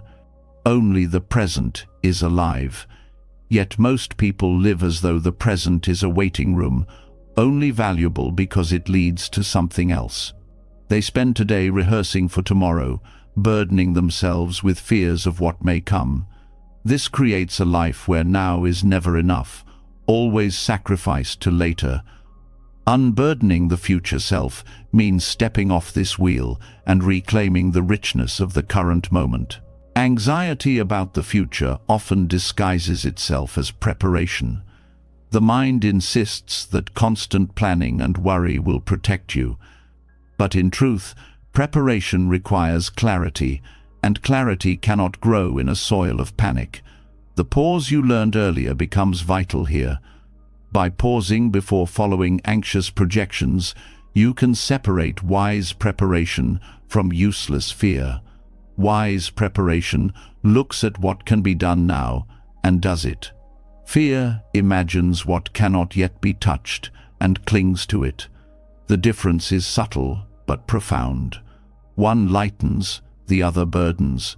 Another way to release the future's weight is by seeing the impermanence of conditions. You may fear that a difficulty will last forever, but everything shifts. Situations evolve, emotions pass, opportunities arise unexpectedly. The self you are worried about tomorrow may not even exist in the same way when tomorrow comes. To fixate on a rigid future is to forget the truth of change. When you recognize impermanence deeply, you loosen the chains of projection. You understand that no matter what tomorrow brings, it will not stay, and you will not remain unchanged either. Mindfulness teaches us to hold time differently. Instead of dividing life into linear sections of past, present, and future, you begin to see them as movements of mind. The future is not a place you must carry. It is simply a thought arising now. When you notice future thinking as a thought, it loses its solidity. You no longer treat it as reality, but as a mental event that can be released. This awareness is freeing because it shows that the future's weight is not external. It is created within and can be set down within. Practicing unburdening the future self can begin with small moments. You notice yourself worrying about a meeting tomorrow. Instead of rehearsing endlessly, you return to the breath. You bring attention back to what is under your control now. Maybe you prepare notes, maybe you rest, maybe you do nothing. But you stop repeating the imagined scene. The worry fades, not because the future has changed, but because you stopped carrying it prematurely. This small release creates space and builds trust that you do not need to hold the entire world ahead of time. Trust is at the center of this practice. Anxiety about the future grows from lack of trust in your own ability to meet life as it comes. You think, if I do not plan for every possibility, I will collapse. But Buddhist wisdom reminds you that resilience comes not from controlling outcomes, but from being present when they arrive. You do not need to live tomorrow today. You need to strengthen your ability to live today fully, and that strength will carry you into tomorrow when it becomes today. This trust lightens the burden because it teaches you that your future self is not helpless. It will be supported by the practice you cultivate now. The burden of the future also shows itself in the fear of endings. People carry dread about aging, sickness, loss, and death. These events belong to the future, yet they cast a shadow over the present. The Buddha taught that reflecting on impermanence not to create fear, but to free us. By remembering that everything ends, you are reminded to cherish what is here now, instead of poisoning it with dread. Death is certain, but life is now. When you live this way, the future no longer robs you of the present. Unburdening the future self also involves softening the grip on identity. Many anxieties about the future arise from trying to preserve a fixed image of yourself. You worry about whether you will succeed, whether you will still be admired, whether you will maintain control. But if the self is not permanent, then none of these fears hold solid ground. You are not a fixed entity moving into a fixed future. You are a process unfolding in a flow of change. The more you see this, the lighter you become. The practice can be deepened by connecting with the body. Future anxiety lives in the mind, but its weight is felt physically: tight shoulders, restless stomach, shallow breath. By grounding in bodily awareness, you disrupt the cycle. When the mind races ahead, you feel the breath, you notice the ground under your feet, you return to the rhythm of walking or the warmth of the hands. These anchors remind you that life exists only in the body's current experience, not in mental projections. Returning again and again to the body helps dissolve the illusion of a heavy future. Gratitude also plays a role here. Anxiety about the future focuses on what might be missing later. Gratitude focuses on what is here now. By shifting attention to current blessings, you reduce the mind's obsession with what may not arrive. Gratitude creates sufficiency in the present, which naturally lessens fear of insufficiency in the future. You begin to trust that life has already given much and will continue to unfold in ways you cannot fully predict, but can often meet with appreciation. The burden of the future also appears in relationships. People carry expectations of how others should be tomorrow, how love should remain, how bonds should never shift. These expectations create anxiety because no relationship is static. By unburdening the future self, you learn to meet relationships as they are today, appreciating the presence of loved ones without binding them to promises of permanence. This allows love to be freer and more genuine because it is not tied to fear of change. Work and ambition are also fertile ground for future burdens. The mind insists that happiness lies in the next achievement, the next promotion, the next milestone. This creates a life where the future self is constantly weighed down with demands. Buddhist practice teaches you to engage in work with sincerity, but without clinging to results. You do your best now, without loading the future with the responsibility of delivering happiness. This shift lightens both work and life, as you find satisfaction in the process rather than in a distant outcome. Even spiritual practice can become a burden when projected into the future. Many think, one day I will be enlightened, one day I will find peace. They delay joy until a future milestone, but practice is not about achieving a far-off state. It is about cultivating presence now. When you release the idea that salvation lies only in the future, you begin to taste liberation in this very moment. This unburdens the future self by dissolving the illusion that peace is always somewhere else. The practice of unburdening also reshapes your relationship with uncertainty. Much future anxiety arises from trying to eliminate uncertainty, from needing guarantees. But life offers no such guarantees. Buddhist wisdom encourages you to rest in not knowing, to meet uncertainty with curiosity rather than fear. When you accept uncertainty as part of the human experience, the pressure to control everything eases. The future no longer feels like an enemy to conquer, but a mystery to encounter. This perspective also teaches you to respect natural timing. The craving mind wants everything now, fearing delay as failure. But many things ripen only in their own season. Just as fruit cannot be forced to ripen overnight, certain outcomes in life unfold only when conditions are ready. By unburdening the future self, you trust this timing. You do what can be done now and let the rest unfold. Patience becomes lightness. Unburdening the future self is not about abandoning responsibility. It is about refusing to carry unnecessary weight. You still plan, you still prepare, you still care. But you do not fill today with the heaviness of tomorrow's unknowns. You live with enough spaciousness to let life surprise you. You allow the future to arrive as future, not as a burden already carried in the present. This practice changes how you wake each morning.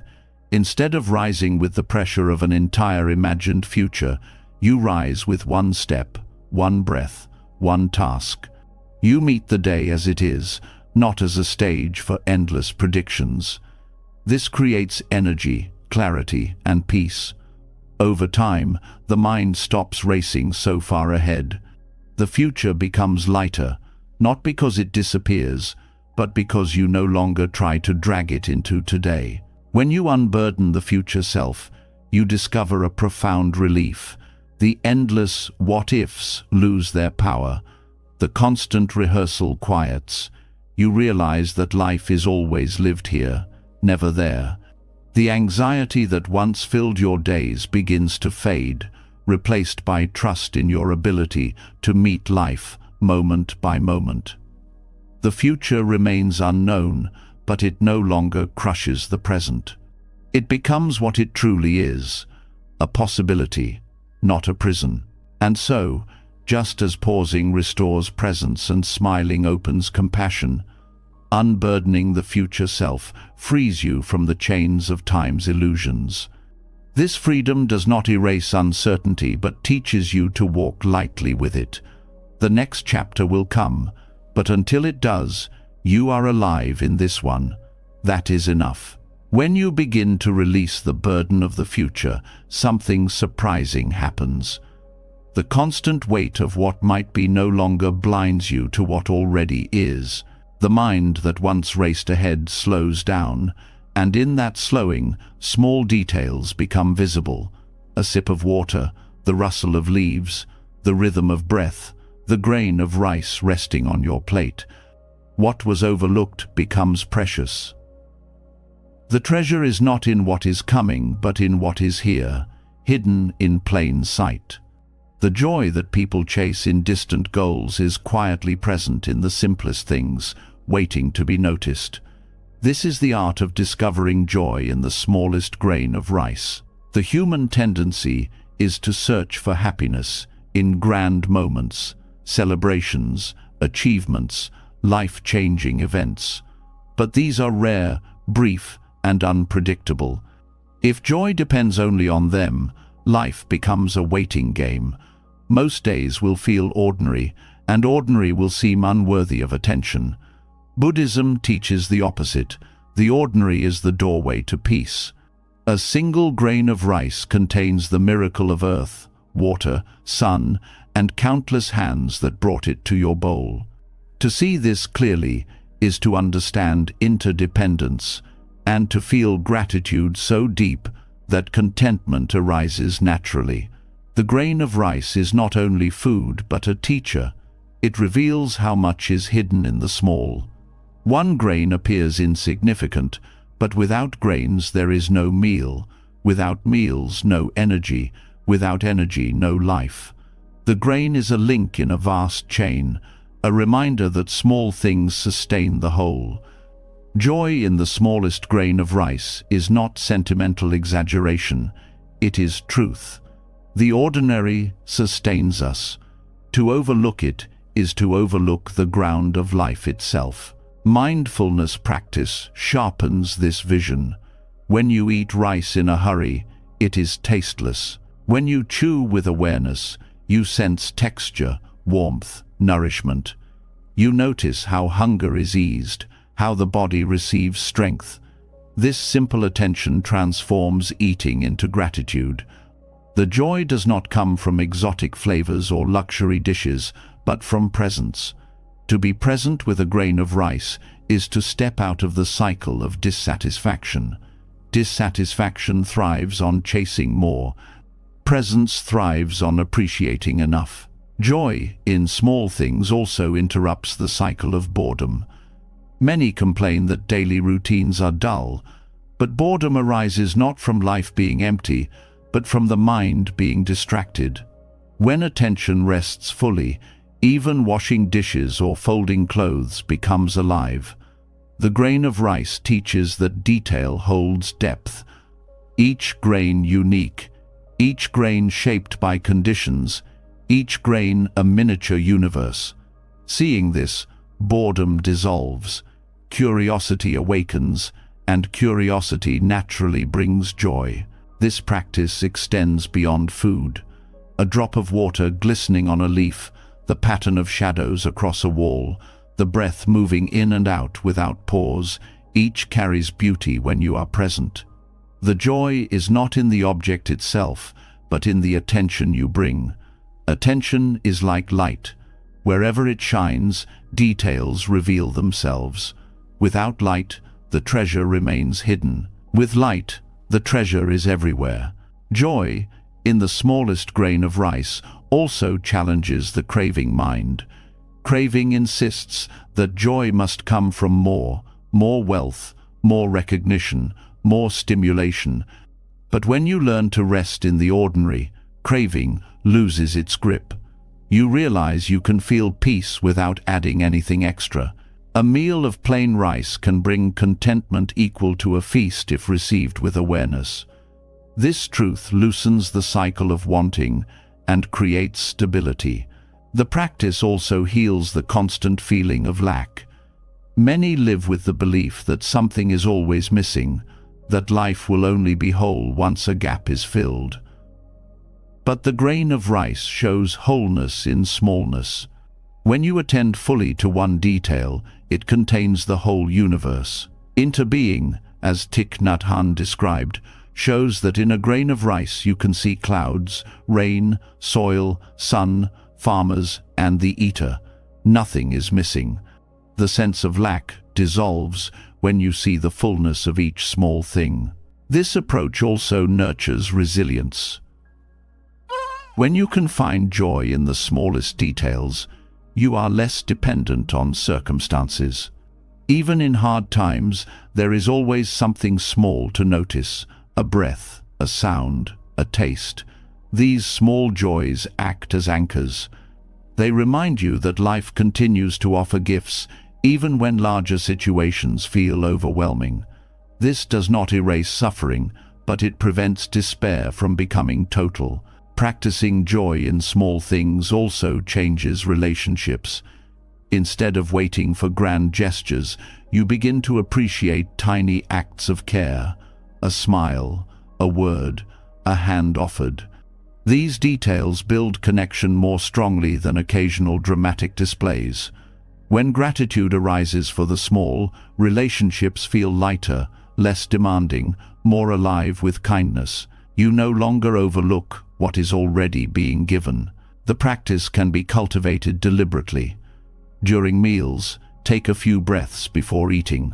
Notice the food, not as an object, but as a miracle of conditions. Taste slowly, without rushing to the next bite. Each mouthful is enough. Outside meals, pause during the day to notice one overlooked detail: a sound, a color, a texture. Train the mind to stop skipping past. Over time, the habit of noticing becomes natural, and joy arises without effort. This way of living also teaches humility. The grain of rice is small, yet it sustains life. We often overlook the small because we value the grand. But when you honor the small, you see that greatness depends on it. A mountain is built of tiny stones, an ocean of drops, a meal of grains. Recognizing this dissolves arrogance and creates respect for all that seems minor. Joy is born from reverence for the ordinary. The smallest grain also reveals the illusion of separation. You may think of rice as separate from yourself, but once eaten, it becomes your body. The line between self and other dissolves. This insight extends to all life. What sustains you becomes you. Recognizing this deepens gratitude and softens selfishness. Joy arises not only from receiving but from understanding connection. Modern life often pulls attention away from small things. Screens, noise, speed, all encourage you to overlook the details. But this only deepens dissatisfaction, because the mind keeps skipping over the present. Practicing joy in the smallest grain of rice reclaims the present from distraction. It teaches that peace is not hidden in distant goals, but here, in this overlooked moment. This practice also aligns with simplicity. When you can find joy in a grain of rice, you no longer need extravagance to feel satisfied. Simplicity becomes enough. This does not mean rejecting pleasure, but recognizing that joy is not dependent on excess. A simple life becomes rich because attention fills it with meaning. Extravagance without awareness is empty. Simplicity with awareness is full. The grain of rice also symbolizes patience. A harvest comes only after countless small steps: sowing, watering, tending, waiting. Each step matters. Each grain is born of long effort. Seeing this teaches patience in your own life. Growth is not instant. It comes from many small actions. Joy arises not only at the harvest, but in respecting the process. Joy in the smallest grain of rice also connects you to gratitude for others. Behind every meal is labor. You may never see farmers, transporters, cooks. Each grain carries human effort, often unseen and unacknowledged. By noticing, you awaken gratitude for those who sustain you. This softens self-centeredness and nurtures compassion. Joy deepens when shared with awareness of interconnection. The practice also eases restlessness. Many seek excitement because ordinary moments feel insufficient. But restlessness is a symptom of disconnection. When you reconnect with the ordinary, the urge for constant stimulation fades. Stillness becomes nourishing, not empty. The grain of rice shows that contentment is not boring. It is the deepest relief from the exhausting chase. Even in spiritual practice, this teaching holds power. Many seek enlightenment as a distant, dramatic event. But Buddhism reminds us that awakening is found in the ordinary: washing a bowl, sweeping a floor, eating rice. These are not distractions from practice, they are practice itself. Joy in the smallest details reveals that the sacred is not separate from daily life. Over time, this practice reshapes your entire relationship with living. You stop postponing joy, stop overlooking what sustains you, stop demanding extraordinary circumstances. Each day becomes rich, not because of what happens, but because of how you attend. The smallest grain becomes a symbol of abundance. Contentment grows naturally, and the endless hunger for more softens. To discover joy in the smallest grain of rice is to discover freedom. You no longer chase endlessly, no longer overlook the present, no longer wait for life to begin. Life is here, and it is already enough. The grain teaches that ordinary is extraordinary when seen with open eyes. To live this way is to smile at life daily, not because it has given you everything you once demanded, but because you have learned to see what was always given. In this, joy becomes steady. It no longer rises and falls only with big events. It flows continuously, sustained by details that never stop appearing.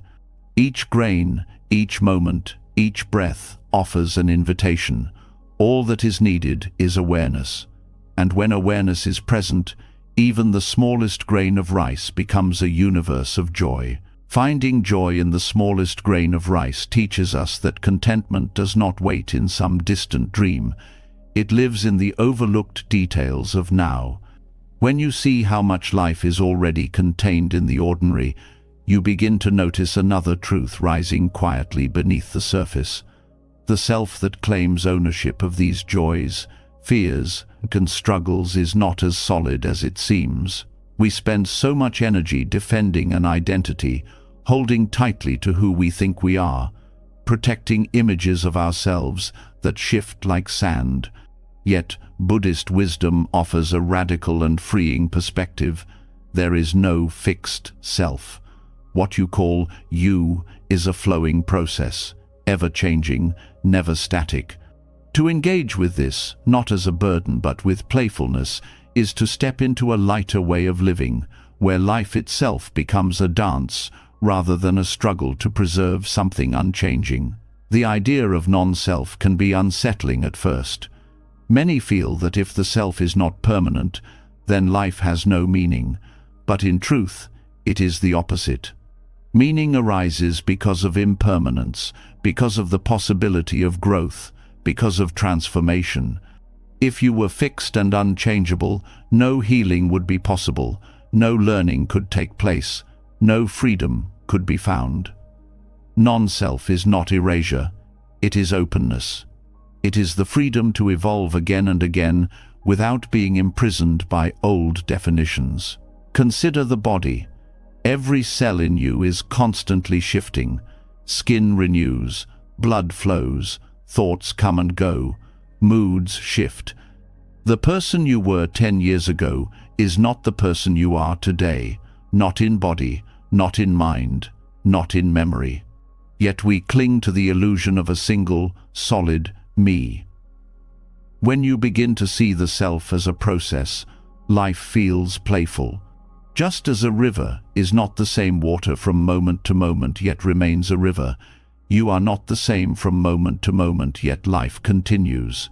This playfulness arises from not needing to hold tightly to any identity.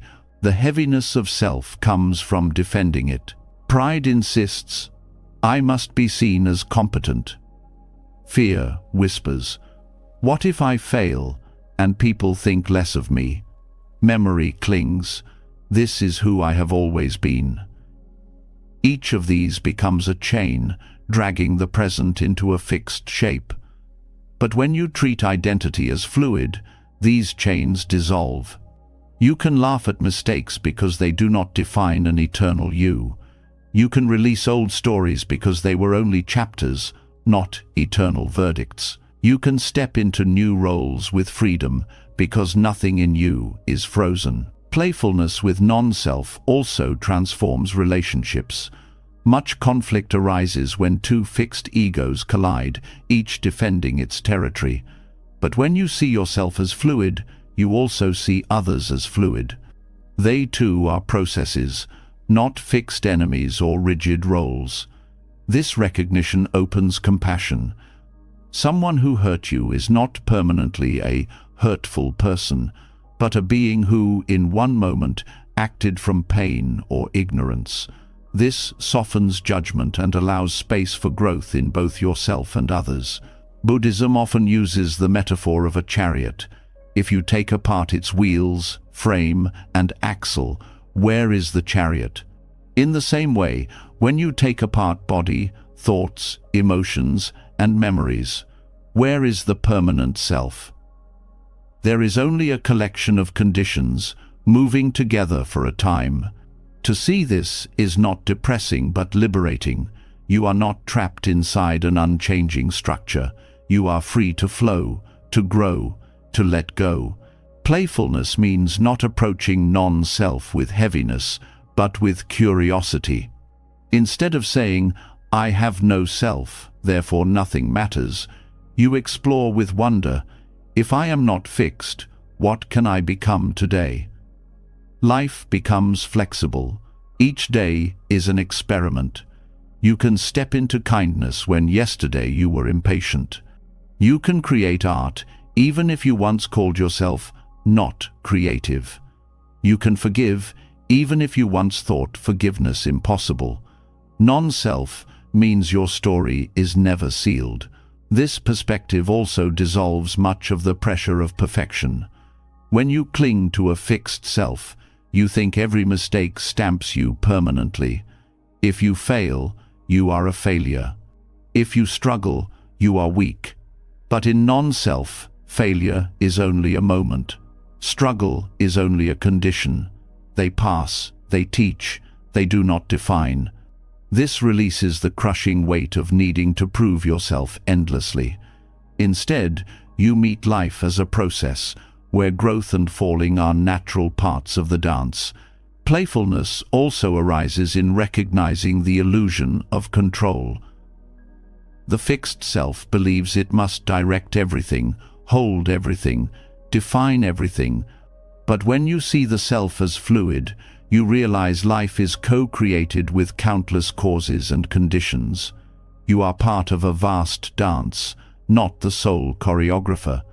This realization brings humility but also relief. You no longer carry the impossible burden of total control. You can join the dance, moving with life rather than against it, laughing at its unpredictability instead of being crushed by it. Non-self also reveals freedom from comparison. Much suffering comes from measuring your fixed identity against others. She is smarter, he is more successful, they are more loved. But if the self is not fixed, comparison loses meaning. You are not a static object to be ranked. You are a process unfolding, and so is everyone else. Each process is unique, conditioned by infinite factors. This awareness replaces envy with curiosity, comparison with compassion. Meditation offers a direct experience of this playfulness. Sit quietly and observe thoughts. They arise and vanish like clouds. Which of them is you? None stays. Emotions rise and fall, joy, sadness, irritation, calm. Which one is you? None is permanent. Awareness itself watches this flow, steady yet not solid. You begin to see that self is not a thing but a stream. When you stop grasping, this realization feels light, even joyful. You no longer have to defend every thought or mood as your identity. You can simply watch them come and go. Even language reveals the fluidity of self. We say, "I am angry," as though anger defines the whole being.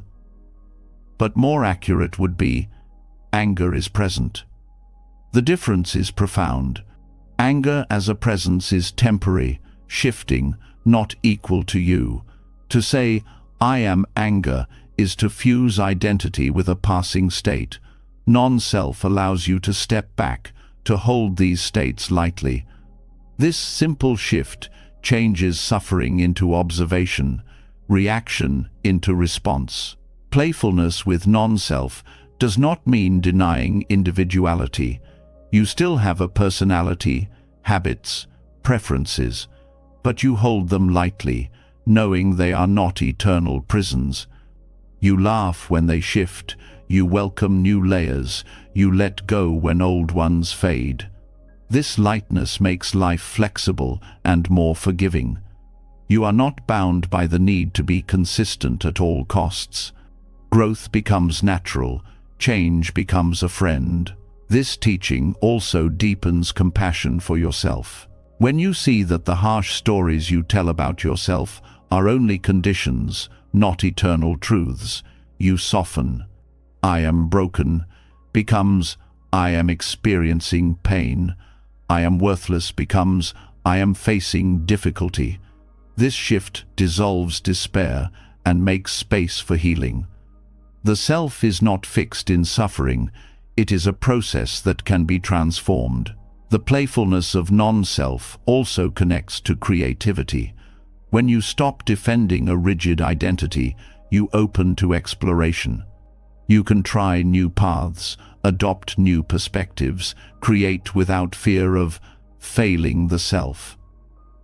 Art, music, writing, or even new ways of living arise more easily when you are not trapped in the cage of who you think you must always be. Non-self is fertile ground for creativity because it removes the heaviness of needing to protect an image. Relationships flourish as well. When you release the fixed self, you release the fixed other. You stop freezing people in past mistakes or labels. You meet them anew each moment, open to their capacity to change. This creates space for forgiveness and deeper connection. Playfulness enters relationships when both sides are free to grow rather than defend static images of each other. Even suffering feels different through this lens. Pain is real, but it does not define a permanent you.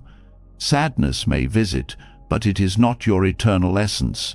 Fear may arise, but it too passes. When you stop fusing self with states, you suffer less.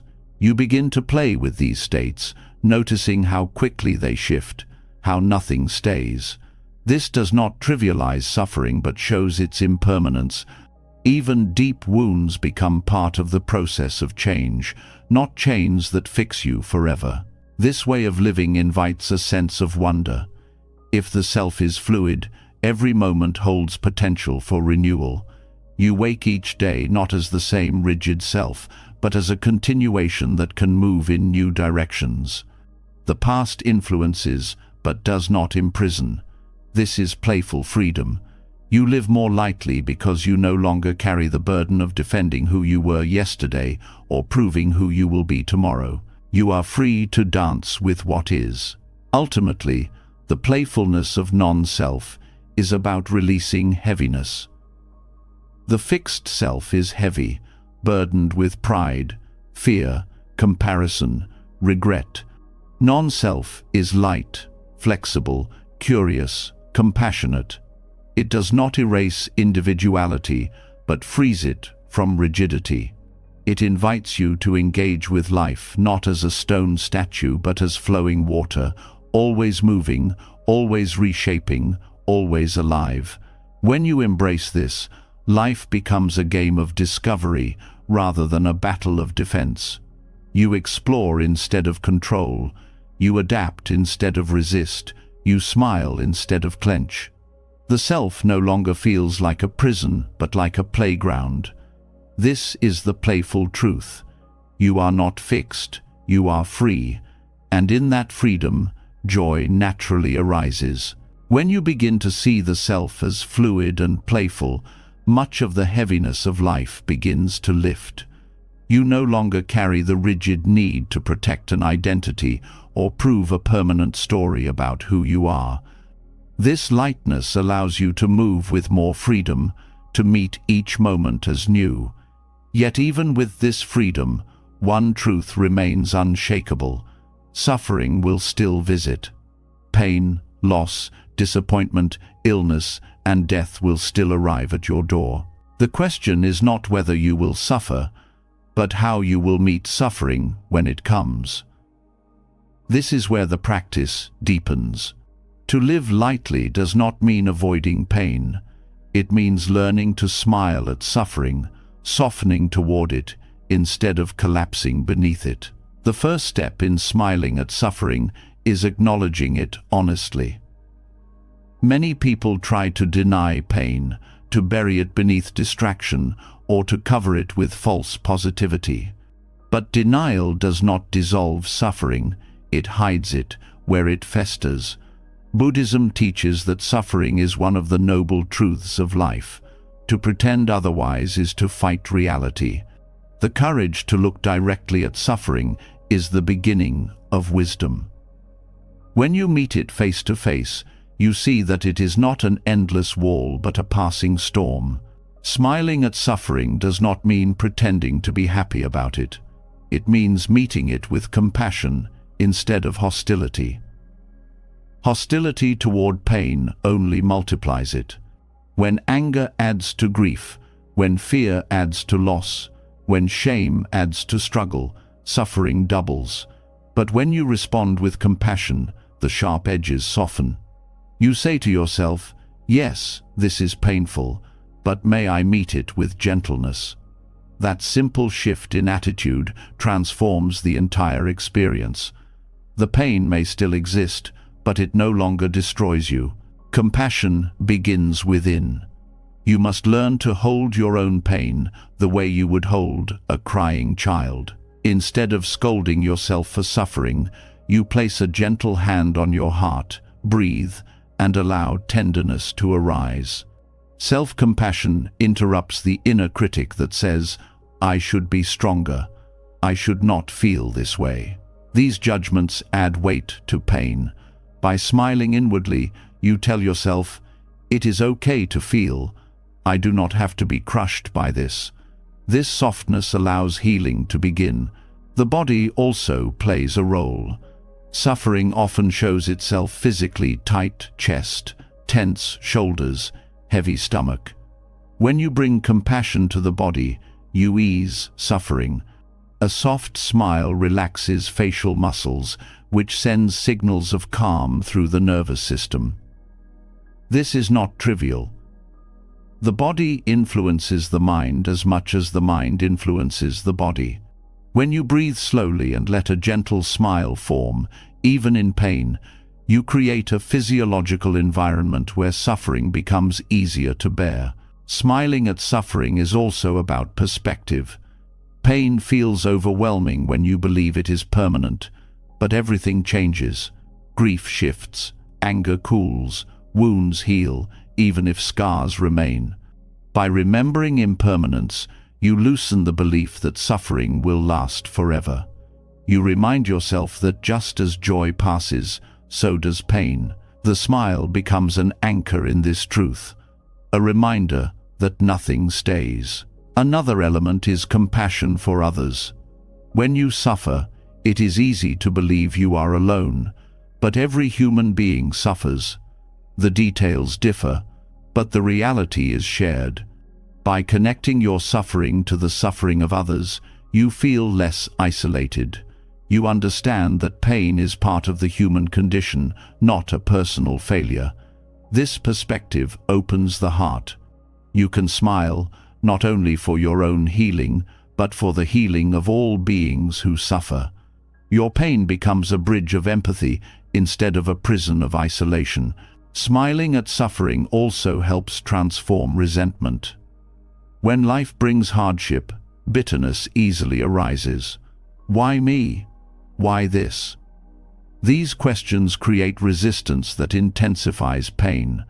Smiling does not answer the questions but changes the relationship with them. It allows you to accept that suffering is part of life's fabric, not a punishment. This acceptance does not remove the challenge, but makes it less heavy. You begin to carry pain with dignity instead of resentment. There is also wisdom in seeing suffering as a teacher. Many of the deepest lessons in patience, compassion, and humility come from painful experiences. A smile in suffering is not denial, it is acknowledgement of the growth hidden within hardship.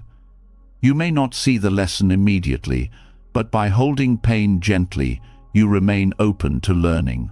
Over time, you look back and see how suffering deepened your understanding of life. Meditation offers direct practice here.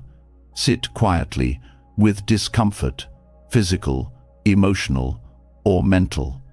Instead of fleeing, bring awareness to it. Breathe into the tension, allow a slight smile, and watch. You will notice that suffering is not a solid block, but a collection of sensations and thoughts that rise and fall. The more you observe, the less overwhelming it feels. The smile reminds you that you are more than the pain. You are the awareness in which pain appears and dissolves. This practice also applies to daily struggles. Stuck in traffic, faced with rejection, dealing with illness, you can meet each with a small smile. The smile does not erase the inconvenience or the hardship, but it changes your posture toward it. Instead of tightening, you soften. Instead of cursing, you breathe. This small change prevents the situation from controlling you completely. It gives you agency, even in difficulty. Smiling at suffering does not mean passivity.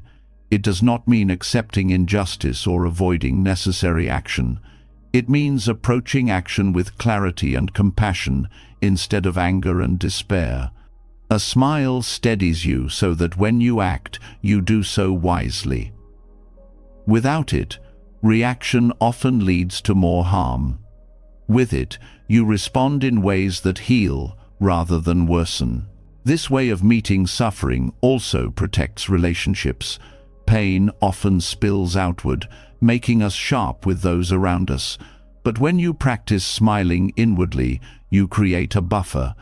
You hold your suffering gently instead of throwing it onto others. This preserves connection and prevents pain from multiplying. The smile becomes an act of compassion, not only for yourself, but for everyone near you. Over time, the practice reshapes your whole relationship with life. You no longer dread suffering with the same intensity because you know you have tools to meet it. You know that pain will come, but it will not destroy you. The smile becomes a friend you carry, always ready to remind you of your strength and softness. This trust lightens existence. Life feels less threatening, more manageable, more open to joy, even amid struggle. In this way, suffering becomes integrated into the flow of life rather than something to constantly resist. You no longer divide existence into good moments and bad moments, chasing one and fleeing the other. Instead, you see both as part of the same river. Joy and pain flow together, and the smile helps you float instead of sink. To smile at suffering is to affirm that even in difficulty, the heart remains free. It is to acknowledge pain without giving it total power. It is to soften into compassion rather than harden into bitterness. This does not trivialize suffering, it dignifies it. It recognizes that pain is real but not ultimate, heavy but not permanent. The smile becomes a declaration: I will not collapse under this, I will meet it with gentleness. And so the journey continues, having learned to walk lightly, to pause, to release the future, to find joy in the smallest things, and to see the self as playful and fluid. You are now ready to meet suffering itself with the same lightness. The smile is your companion, not to erase pain, but to hold it softly until it transforms. This is the strength of compassion, gentle, steady, and unshakably human. When you learn to smile at suffering, you no longer fight against life with the same desperation. You soften, you allow space for pain to exist without letting it define you. This softness naturally opens the heart to another lesson that life constantly whispers, but we often fail to hear: the art of letting go. And among all teachers, nature reveals this truth most clearly. The wind, invisible yet undeniable, moves through the world without clinging. It does not try to hold on to trees, mountains, or oceans. It passes freely, sometimes gentle, sometimes fierce, always moving, always releasing. To walk lightly in this life, we must learn from the wind. The wind teaches that freedom comes from movement, not from grasping. It bends around obstacles, flows through spaces, carries scents, pollen, seeds, and voices, but never attempts to keep them. It teaches us that beauty is found in circulation, in the willingness to arrive and depart, in the refusal to be trapped. Non-attachment is not rejection, but a way of flowing like the breeze, touching life deeply and then releasing it with ease. Clinging to things, people, or experiences is like trying to trap the wind in a box. The moment you close the lid, the air grows stale. It loses its freshness, its vitality. In the same way, when you try to hold on to joy, relationships, or identity too tightly, they lose their aliveness. Letting go allows them to remain fresh, alive, and meaningful. The wind reminds us that nothing belongs to us permanently, but everything can be touched fully when we release it. The breeze across the skin teaches presence. It cannot be stored or owned. It can only be felt in the moment. If you are distracted, you miss it. If you are present, you experience its coolness, its warmth, its texture. This is how life itself works. Letting go means allowing each moment to be complete without demanding it to stay. When you open your hands, you discover that the moment leaves a memory, but not a chain. The wind also teaches resilience. Trees do not break simply because wind blows.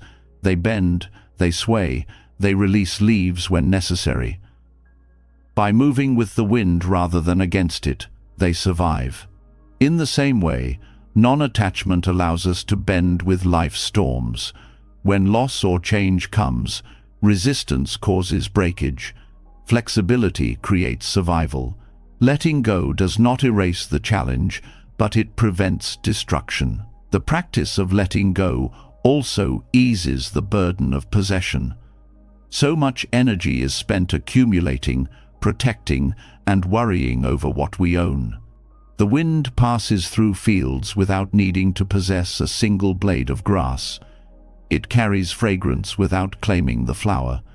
This teaches us that appreciation does not require ownership. We can love, admire, and cherish without clinging. This perspective transforms relationships as well. Love becomes freer, less about control, and more about presence. Letting go also means releasing the illusion of control. The wind moves where it will. You cannot order it to arrive or leave. Life unfolds in the same way. Despite our planning, control is limited. The attempt to hold everything tightly only creates suffering. When you learn from the wind, you loosen the grip and discover peace in uncertainty. You realize that not knowing is part of the beauty, that unpredictability keeps life alive. This practice connects deeply with impermanence. The wind is always shifting, strong then still, warm then cold, gentle then fierce. Nothing remains the same. Our lives mirror this constant change. Clinging to permanence is like shouting at the breeze to stop moving. It cannot and will not. By learning to let go, you stop demanding permanence from what is inherently impermanent. This frees you from disappointment and teaches gratitude for what is while it lasts. The wind also teaches humility. No matter how strong we are, we cannot command the air. We walk through it, breathe it, live because of it. Yet we do not own it. This humility extends to all of life. We are participants, not masters. Letting go means recognizing our place in a larger rhythm, understanding that control is limited, and choosing to move gracefully within the flow rather than against it. Meditation on the breath is another way the wind teaches. Breath is wind inside the body, moving in and out ceaselessly. You cannot inhale once and keep it forever. You must release each breath to receive the next. Life itself depends on this letting go. To practice awareness of breathing is to embody the wisdom of wind. You live only because you release, again and again. Letting go also brings relief from emotional burdens. Anger, resentment, jealousy, all are like stale air trapped inside. When you cling to them, they poison the body and mind. The wind teaches you to exhale, to release these states so that freshness can return. This does not mean denying emotions, but allowing them to pass without chains. You acknowledge the heat of anger, the sting of jealousy, and then let them move on, like clouds dispersed by the breeze. In relationships, letting go allows true intimacy. When you cling to others out of fear, you suffocate them. When you release, you allow them to breathe, to move, to grow. Love becomes like wind passing through open windows, refreshing, enlivening, not trapped. Non-attachment does not mean coldness. It means creating space where both yourself and others can be free. This space makes love stronger, because it is not burdened by fear of loss. The wind also reflects generosity. It does not discriminate in where it blows. It cools the weary traveler, scatters seeds across fields, carries fragrance to anyone present. To let go is to practice this same generosity, giving without demand, sharing without expectation. You learn to release acts of kindness into the world without needing control over their results. This lightness keeps your heart free from disappointment or pride. Non-attachment also transforms grief. Loss is inevitable, but suffering deepens when we resist release. When leaves fall in autumn, the wind carries them gently. Nature does not cling to what has ended. It transforms it into nourishment for new growth. In the same way, letting go in grief allows memories to remain without becoming chains. Love continues in a different form, carried like fragrance by the wind, not gone, but changed. Practicing with the wind means cultivating openness. You allow experiences, people, and moments to come and go without shutting down. You live with open windows instead of locked doors. This openness does not make you vulnerable to harm. It makes you resilient. Closed doors break under pressure. Open windows let the air move through. By releasing attachment, you protect your heart from rigidity. This teaching also applies to success and failure. The wind does not cling to high mountains or avoid low valleys. It moves across both. Success comes, failure comes, both pass. When you attach your identity to either, you suffer. Letting go means enjoying success without clinging, learning from failure without despair. Both are breezes moving through life, not permanent states. The wind teaches you to listen. It carries messages, the rustle of leaves, the whistle through branches, the coolness before rain. Listening to the wind cultivates patience and presence. You cannot demand it to speak, but if you are quiet, you hear its lessons.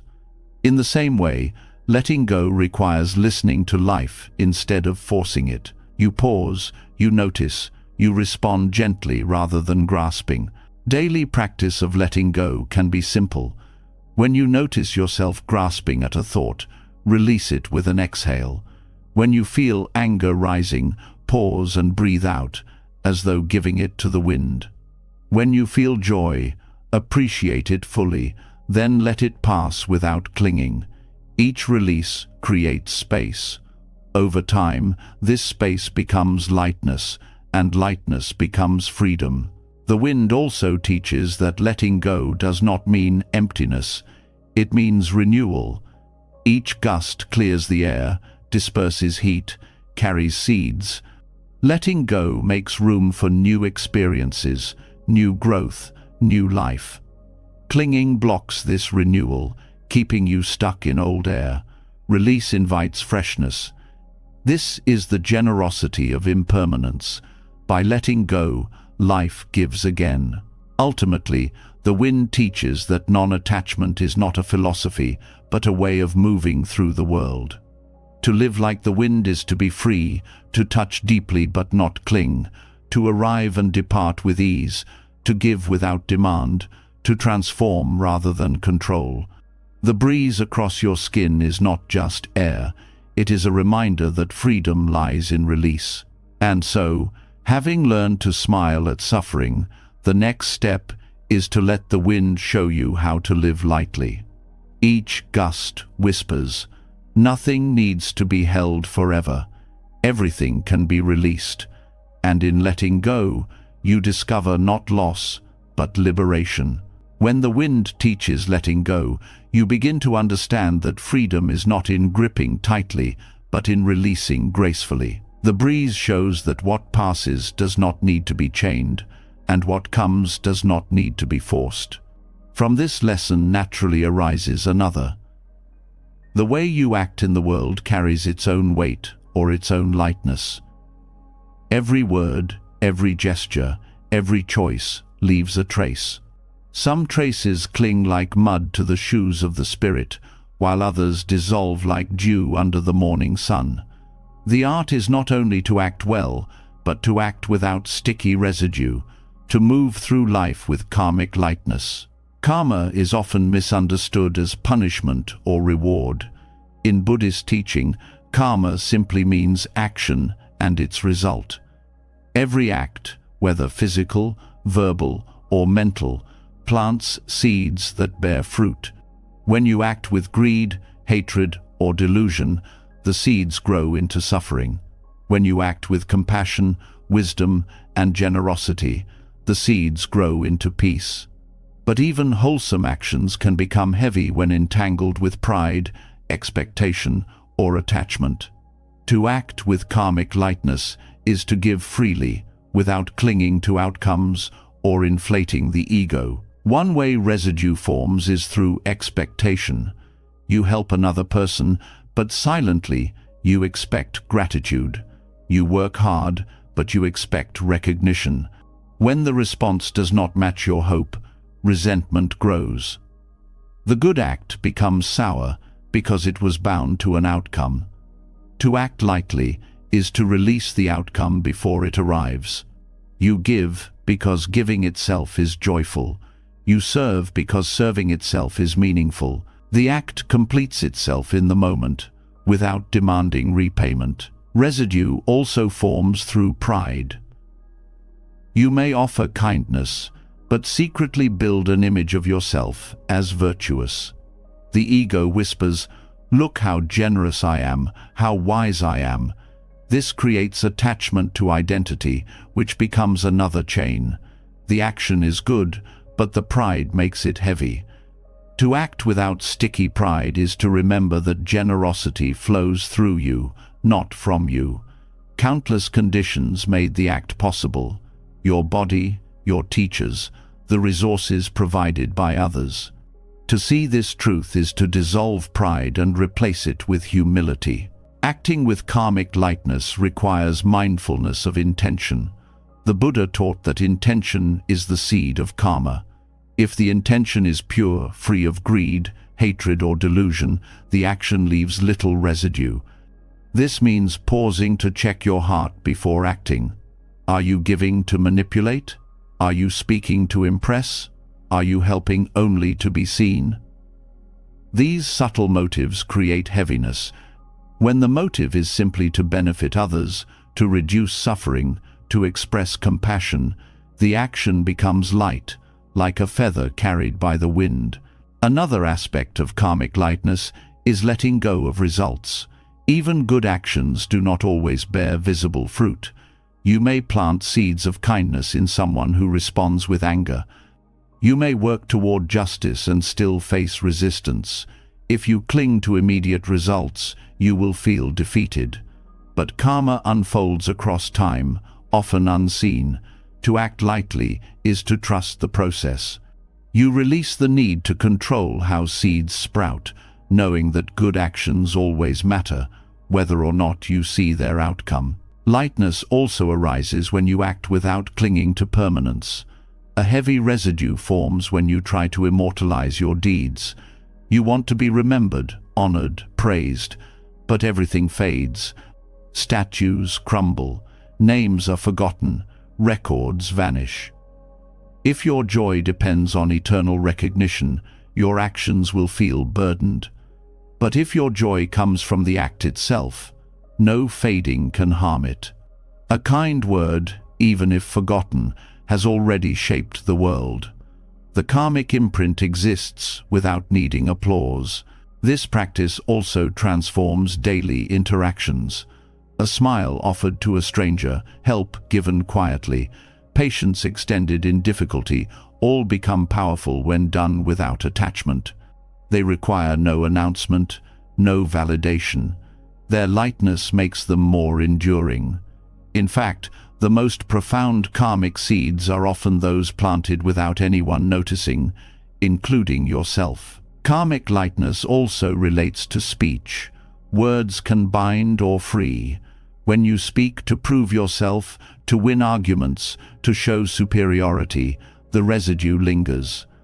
Conversations replay in your mind, leaving restlessness.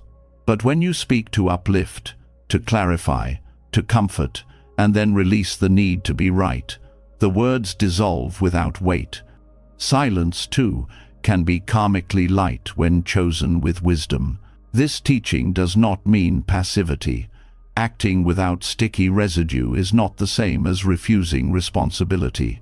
It means engaging fully but without clinging. Like the wind, you pass through life touching deeply, but not imprisoning yourself in outcomes. This frees immense energy. So much suffering comes not from the act itself, but from the attachment woven around it. Fear of failure, pride in success, demand for recognition. When these attachments fall away, action becomes joyous. Even in spiritual practice, karmic heaviness can creep in. You meditate and hope others will admire your discipline. You practice kindness but secretly compare yourself with others. These hidden attachments make practice another form of ego building. To release them, you return to intention. You remember that the path is not performance, it is liberation. Acting without sticky residue means you practice for freedom, not for praise. Karmic lightness also brings clarity about forgiveness. When someone wrongs you, clinging to anger adds residue to your heart. You carry the injury like a stone, heavy and consuming. Letting go does not excuse harm, but frees you from endless replay. By forgiving, you dissolve the karmic bond. You stop feeding the cycle. This is not about denying justice, but about refusing to let resentment control your future. The wind does not hold grudges. It moves on. The practice of acting lightly reshapes ambition. Many pursue goals with fierce attachment, believing success defines worth. But ambition tied to ego becomes heavy. If you fail, despair follows. If you succeed, pride inflates. Both leave residue. To act lightly is to pursue goals with sincerity, but without self-entanglement. You give your effort fully, but your peace does not depend on outcome. This balance makes work meaningful, yet freeing. In relationships, karmic lightness means loving without clinging, helping without calculation, caring without chains. You do not keep a ledger of favors, nor do you measure love in returns. You act from generosity and release expectations. This does not make you passive, it makes you more authentic. Love that demands nothing shines brighter and lasts longer. Even when facing hardship, karmic lightness provides strength. When suffering comes, you may ask, "Why me?" This creates heaviness. But when you see suffering as the natural fruit of past causes, you stop blaming.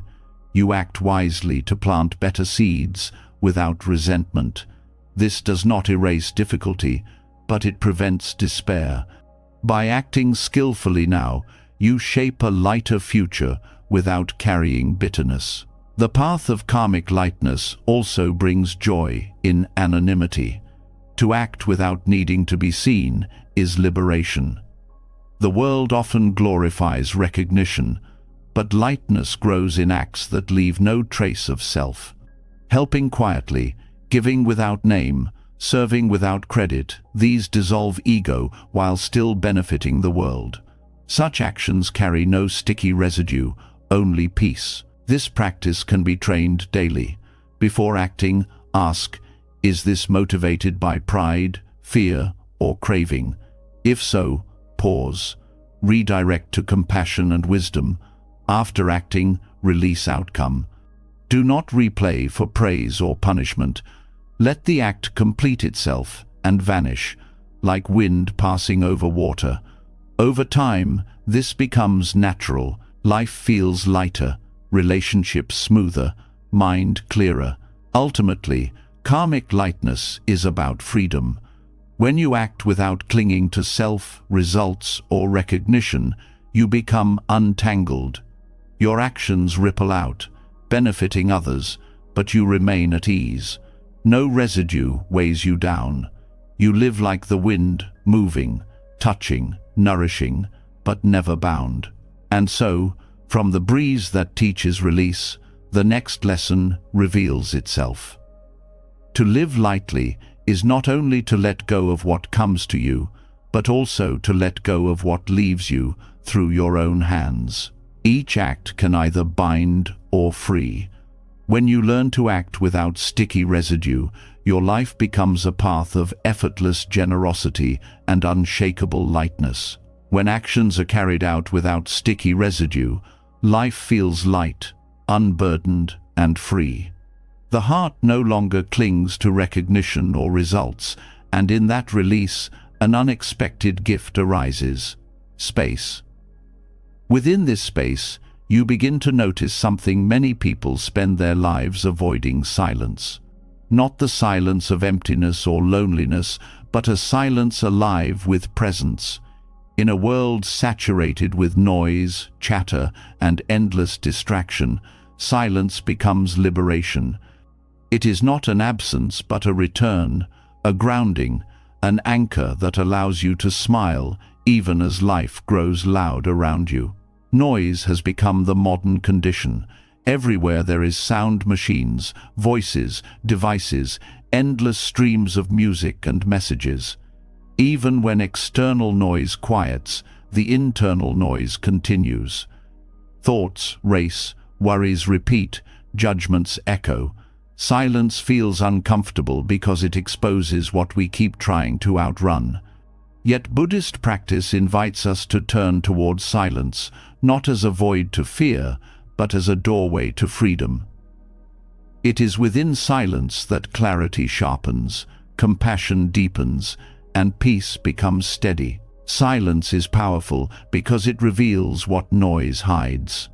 When the world is full of sound, subtle truths go unnoticed. The rhythm of the breath, the steady beat of the heart, the soft hum of life itself are drowned out. But in silence, you return to the ground of being. You rediscover that peace is not dependent on constant stimulation. Peace is already here, beneath the layers of sound and thought. This recognition is liberating because it shows that you do not need to add anything to find stillness. You only need to stop chasing noise. The liberation of silence begins with listening. In true silence, you realize you are not cut off from life, but more deeply connected to it. You hear the rustle of leaves, the chirp of birds, the faint shifting of the air. You notice how your mind slowly settles when it no longer has to react to constant input. Silence is not the absence of experience, but the amplification of presence. The more you listen, the more alive silence becomes. Silence also nurtures concentration. Just as still water reflects clearly, a silent mind reveals reality without distortion. Thoughts lose their urgency, emotions soften, clarity arises. This does not mean the mind is empty of activity, but the silence holds it gently. When you practice sitting in silence, you strengthen the ability to return to calm in daily life. This concentration becomes an anchor when the world grows chaotic. No matter how loud the surroundings, the silence within remains. The practice of silence is also deeply compassionate. When you stop filling space with words and noise, you create room for others. Often conversations are filled not with true listening, but with the urge to respond, to prove, to impress. Silence interrupts this pattern. By pausing, you allow the other person's words to be fully heard. Your stillness becomes a form of care, showing respect without interruption. Silence heals because it gives both you and others space to breathe. There is also profound humility in silence. Pride often seeks to dominate through words, to prove knowledge, to display strength. Silence dissolves this need. It teaches that you do not need to announce yourself constantly to exist. You do not need to win every argument or fill every pause. In silence, dignity shines quietly. You carry presence without noise. This humility strengthens relationships and creates trust, because others feel less pressured and more accepted. Silence also reveals the nature of impermanence. Sit quietly, and you notice how even silence is never completely still. There are subtle sounds, the creak of a chair, the whisper of breath, the faint shift of the environment. This teaches that silence is not static. It too is alive with change. By recognizing this, you deepen acceptance of impermanence itself.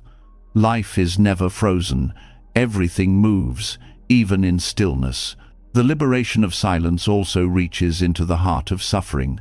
Many pains are worsened by the noise we add to them, endless retelling, judgment, inner criticism. Silence interrupts this cycle. When you sit quietly with suffering, without commentary, the raw sensation is less overwhelming. Pain exists, but it does not expand into endless stories. Silence contains it, softens it, allows it to pass. This does not deny suffering, but makes it bearable. In daily life, silence can be practiced in small ways, choosing not to fill every moment with sound, eating a meal without television or conversation, simply tasting, walking without headphones, listening to natural rhythms, pausing in conversation before responding, turning off devices for moments of stillness. These small practices reveal silence as accessible, not distant.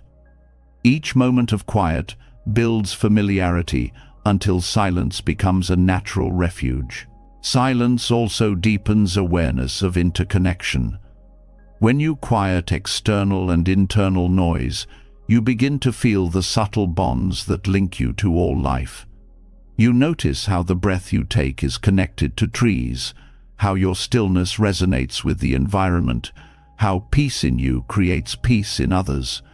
This awareness is not abstract, it is felt directly in silence. Non-separation becomes obvious when noise no longer distracts. The practice of silence also strengthens resilience. Noise often acts as a shield against discomfort. People surround themselves with sound so they do not have to face loneliness, fear, or uncertainty. But in silence, you confront these directly. At first, it may feel sharp, but over time you discover they are survivable. Loneliness softens into solitude.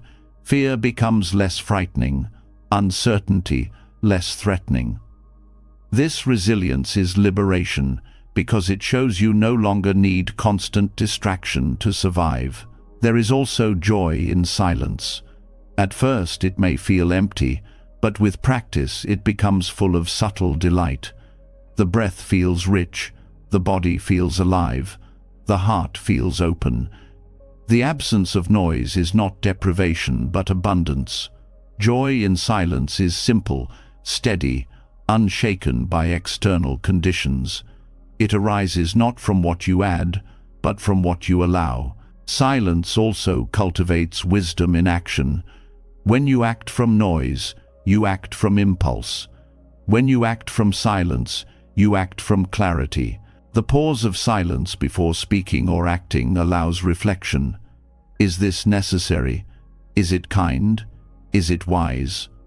This small space prevents regret and creates alignment between intention and action. The noble power of pausing is rooted in the soil of silence. Communities, too, benefit from silence. Group silence in meditation or prayer builds a shared field of presence. Words often divide, but silence unites. It dissolves boundaries of opinion and status, creating equality in stillness. This collective silence strengthens connection and creates peace that is felt without explanation. The liberation of silence is not about retreating forever from sound. It is about carrying silence within, even in the midst of noise. You learn to listen without being overwhelmed, to act without losing center, to remain calm amid chaos. Silence becomes a steady companion, always available, always grounding. Ultimately, silence is liberation because it reveals your true nature. Beneath noise, beneath thought, beneath words, there is awareness itself, spacious, open, free. Silence is the doorway to this awareness. When you rest in it, you discover that you are not the noise of mind or world, but the vast presence in which all arises. This realization is the deepest freedom, and so, from learning to act without residue, you arrive here, the quiet strength of silence, not empty, not void, but alive and full. An anchor in the storm, a friend in solitude, a teacher in stillness. Silence frees you from noise, from compulsion, from confusion.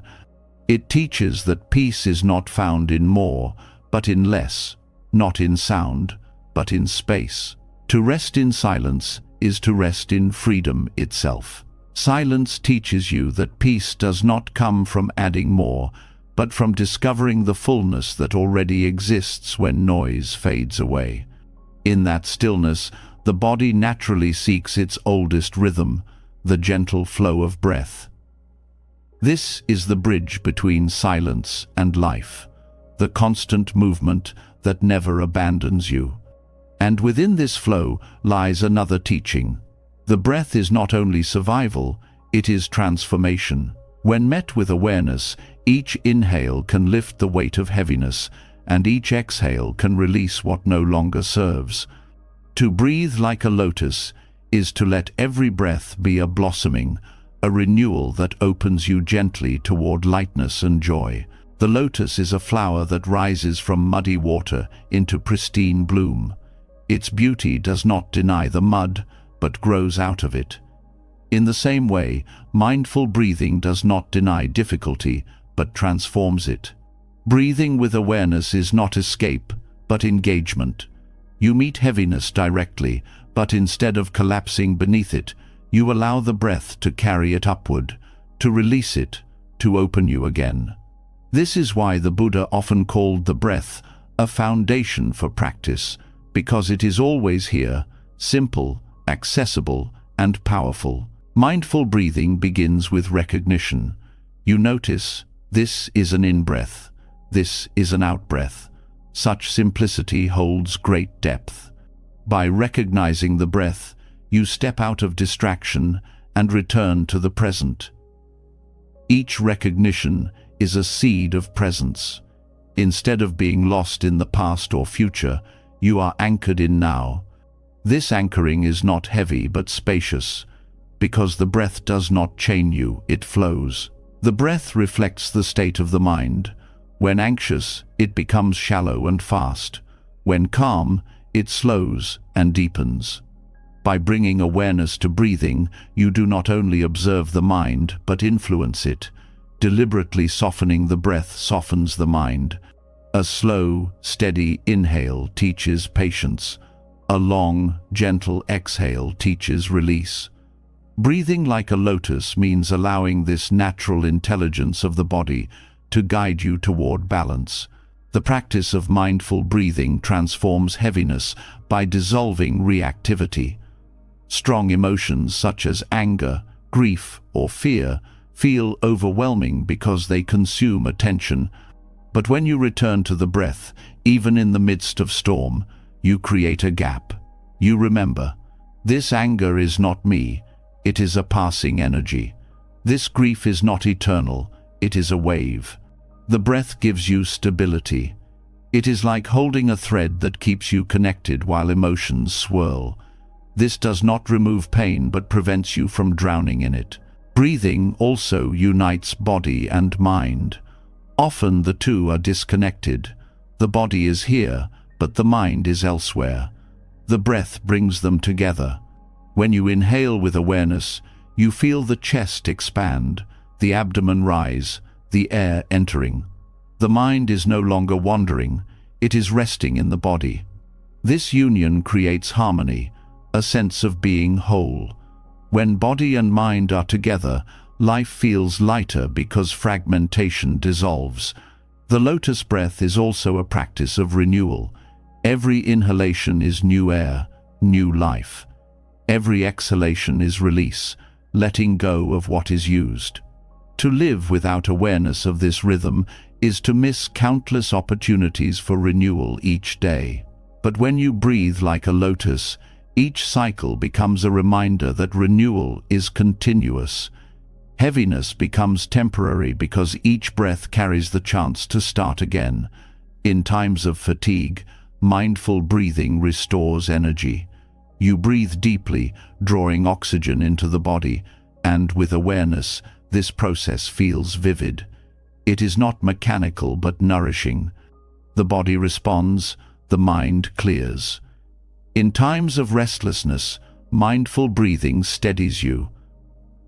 By focusing on the gentle rhythm, you calm the racing mind. Breathing like a lotus means adapting, sometimes energizing, sometimes calming, always harmonizing. This practice also nurtures compassion. When you breathe with awareness, you feel your own fragility. You realize that life continues breath by breath, each one precious. This recognition softens arrogance and strengthens empathy. You know that just as you rely on breath, so does every being.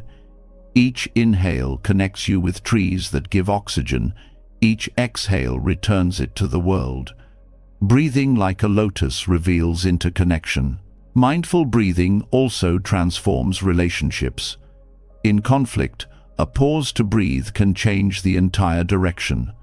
Instead of reacting sharply, you inhale awareness and exhale patience.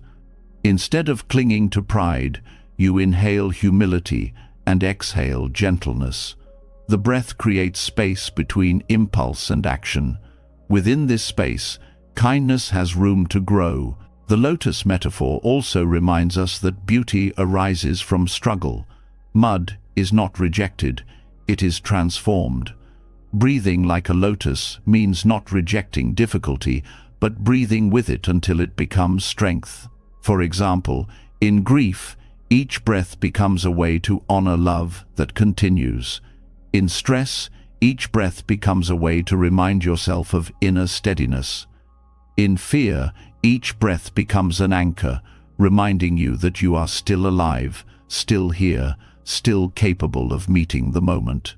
The practice of lotus breathing can be done anywhere. While standing in line, walking, or lying down, you can notice the breath and let it blossom. It does not require ritual. It requires attention. Each breath is a chance to reconnect. Over time, this becomes a habit. Instead of turning automatically to worry, you turn to breath. The breath becomes your first refuge. This practice also deepens meditation. Many find it difficult to calm the mind, but by focusing gently on the breath, concentration grows naturally. The rhythm provides a soft focus, not harsh or forced. The breath is forgiving. If you forget, it is always there to return to. Breathing like a lotus means allowing meditation to feel alive, not rigid. The breath becomes a friend rather than a task. Mindful breathing also reveals impermanence in a gentle way. Each breath arises and passes. You cannot hold on to it. You cannot stop the cycle. By resting in this rhythm, you learn to accept change more easily. Life itself is like breathing, arising, passing, renewing. When you breathe with awareness, you align yourself with this truth.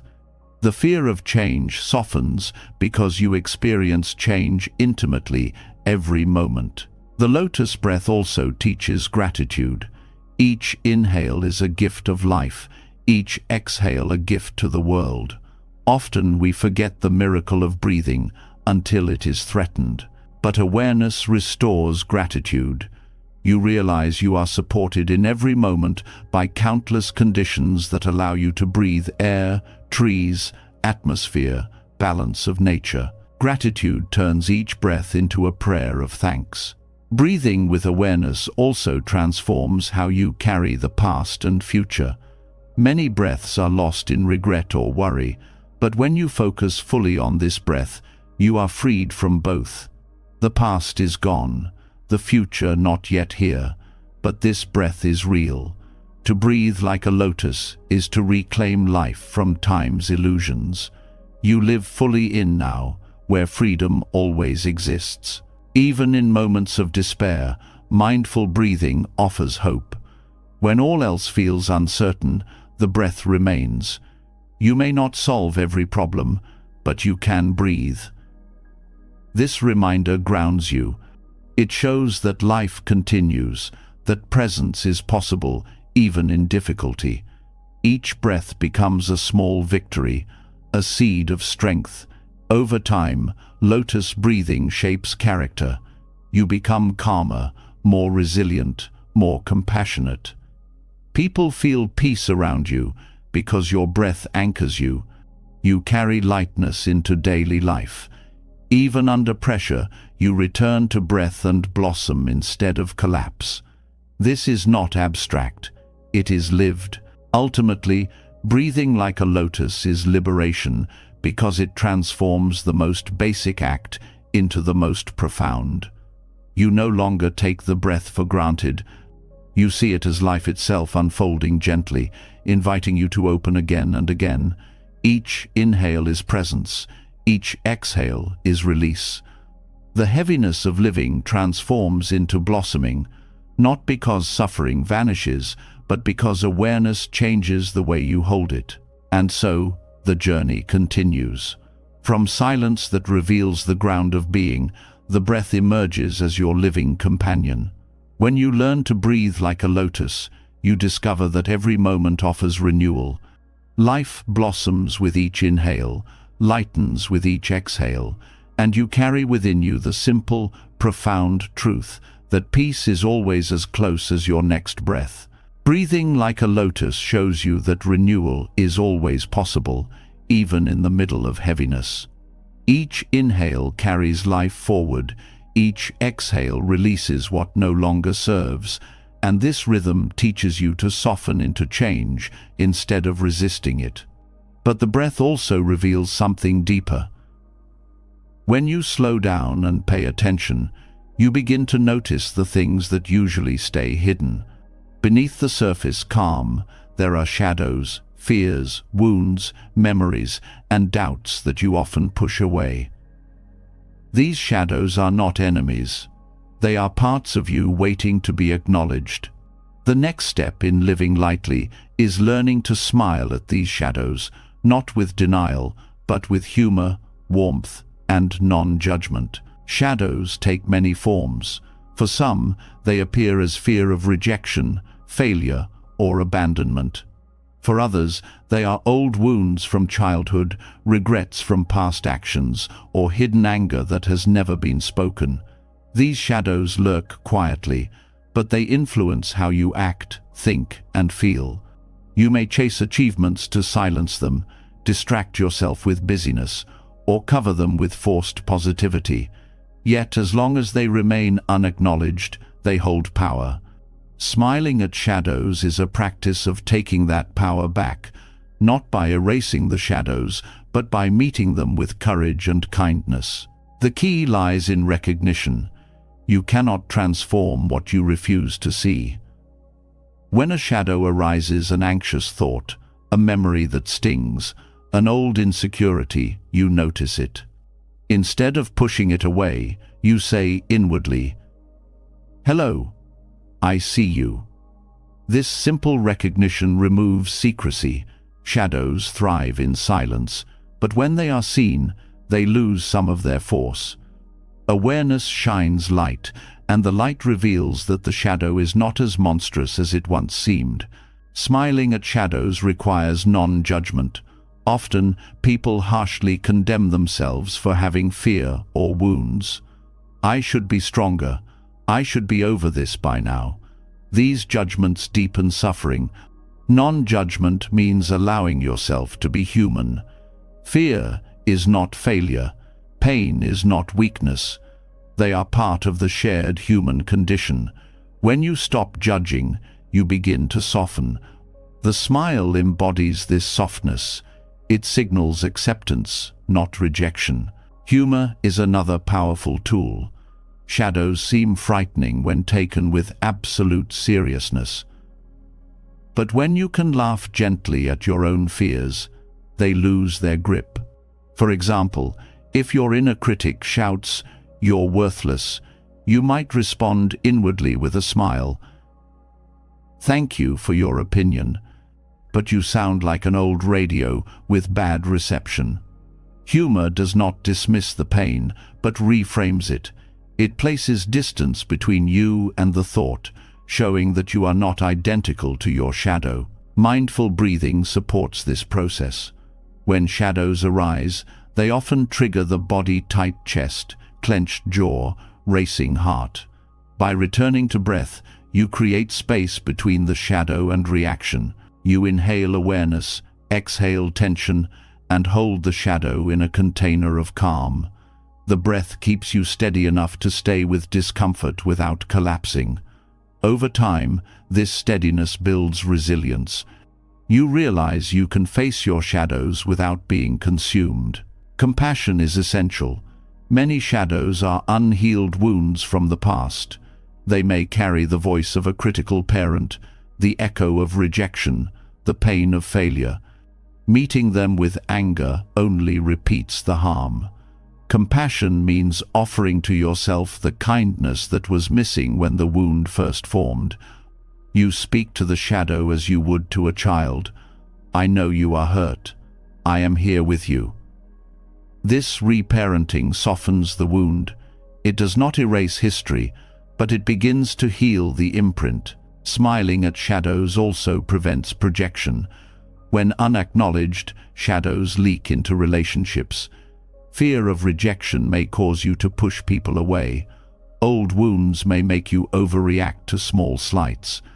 By owning your shadows, you reduce the chance of harming others through projection. You say, "This fear is mine to hold, not yours to carry." This honesty strengthens relationships because it replaces blame with responsibility. The practice also reveals that shadows are not fixed. They shift, shrink, and fade when met with awareness.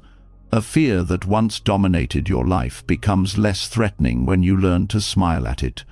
This reveals the impermanence of suffering. No shadow is eternal. Even the darkest fear eventually dissolves when met with patience and compassion. Knowing this creates courage to face what you once avoided. Another aspect is integrating the lessons shadows carry. Each fear or wound contains information. Fear of failure may reveal a desire for growth. Old pain may show you where compassion is needed. In this way, shadows become teachers rather than enemies. Smiling at them means saying, "You have something to teach me. I will listen without letting you rule me." This openness transforms suffering into wisdom. Shadows also connect you to the suffering of others. When you acknowledge your own wounds, you develop empathy for those who carry theirs. You no longer judge people as harshly because you understand that everyone has shadows. This shared recognition deepens compassion. It allows you to connect authentically without pretense. Smiling at shadows becomes a bridge of humanity, reminding you that imperfection is universal. The practice of smiling at shadows can be supported through meditation. Sit quietly, and when discomfort arises, breathe into it. Instead of fleeing, stay. Visualize offering a gentle smile to the part of you that hurts. If laughter naturally arises, allow it. If tears come, allow them too. The smile is not about force. It is about willingness to hold pain lightly. Over time, the shadows become less threatening, less sharp. You discover that you can live alongside them without fear. Daily life offers countless opportunities. When you notice self-doubt at work, instead of spiraling, pause and smile. Ah, here is my old friend doubt. When anxiety whispers before sleep, breathe and smile. You are here tonight, but you will not stay forever. When anger rises, smile gently at the heat. I feel you, but I do not need to act on you. This approach shifts the relationship from battle to companionship. Shadows are acknowledged, but they no longer dominate. The smile at shadows is also a practice of freedom. Many people live as prisoners of their fears, shaped by unhealed wounds. But when you can smile, you reclaim power. The fear may still exist, but it does not chain you. You walk with it lightly, as one walks with a passing shadow on the ground. The shadow is there, but it does not block your movement. This freedom is profound. It turns suffering from a prison into a path. Over time, this practice changes identity itself. You no longer see yourself as broken because of wounds or weak because of fear. You see yourself as whole, even with shadows. Shadows do not diminish the light, they reveal it. Without them, you would not know depth or contrast. Smiling at them affirms that you are more than the sum of your pain. You are the awareness that holds both shadow and light. Ultimately, smiling at shadows means living with authenticity. You stop pretending to be flawless. You stop hiding parts of yourself out of shame. Instead, you live openly, acknowledging both strength and vulnerability. This authenticity invites trust, because others see that they too can be whole without perfection. Smiling at shadows becomes a gift, not only to yourself, but to everyone around you. And so the journey continues. From breathing like a lotus, you now enter the terrain of inner honesty. The shadows are no longer hidden. They are companions you can face with gentleness. To smile at them is to affirm life in its fullness, light and dark, joy and pain, all part of the path toward freedom. Smiling at shadows allows you to see that even the parts of yourself you once feared can be met with warmth and acceptance. When you no longer collapse under fear or shame, you discover that what once seemed frightening can become a teacher. This softening leads naturally into another essential truth. So much of life is uncertain, and that uncertainty need not be an enemy. The next step is to recognize the gift of not knowing, the possibility of meeting the unknown with curiosity instead of fear, and discovering freedom in openness rather than security in false certainty. Not knowing is often treated as a weakness. From an early age, people are rewarded for answers, for conclusions, for confidence in knowledge. Admitting uncertainty is seen as incompetence. Yet, the truth is that life is built on not knowing. No one knows what the next hour will bring, what tomorrow will unfold, or how the smallest decision may ripple into the future. To deny this is to live in illusion. To embrace it is to live in truth. And within this truth lies liberation, because when you no longer demand certainty, you are no longer bound by fear of losing it. The mind often clings to certainty as if it were survival. It creates stories, predictions, plans, and expectations, believing that knowing the future or controlling outcomes will provide safety. But these stories rarely match reality, and when reality differs, disappointment and fear arise. Not knowing interrupts this cycle. By acknowledging uncertainty, you release the demand for control and open to what is. Instead of forcing life into rigid categories, you allow it to surprise you. This openness feels vulnerable at first, but gradually becomes spacious and light. Curiosity is the companion of not knowing. When you approach uncertainty with curiosity, fear transforms into wonder. Instead of asking, "What if everything goes wrong?" you ask, "What might I learn here? What new path could this reveal?" This shift changes daily encounters. An unexpected delay becomes a chance to notice details you would have missed. A conversation with a stranger becomes an opportunity for insight. A challenge becomes an invitation to grow. Curiosity does not erase uncertainty, but makes it fertile. Mindfulness practice trains this perspective. Each moment is uncertain, each breath slightly different, each sensation changing. By resting in awareness, you learn to be comfortable with this flow. You stop demanding permanence. You discover that the present moment, when lived fully, is enough, even though it is uncertain, or rather, because it is uncertain. This recognition allows you to live without carrying the constant tension of needing everything secured in advance. Not knowing also dissolves pride. When you admit uncertainty, you let go of the illusion that you must always be right. This humility creates openness to learning. Teachers appear in unexpected forms: a child's question, a stranger's comment, a mistake that opens new perspective. By embracing not knowing, you transform life into a classroom. Each day offers lessons not because you have answers, but because you allow questions to guide you. Fear of uncertainty often arises in relationships.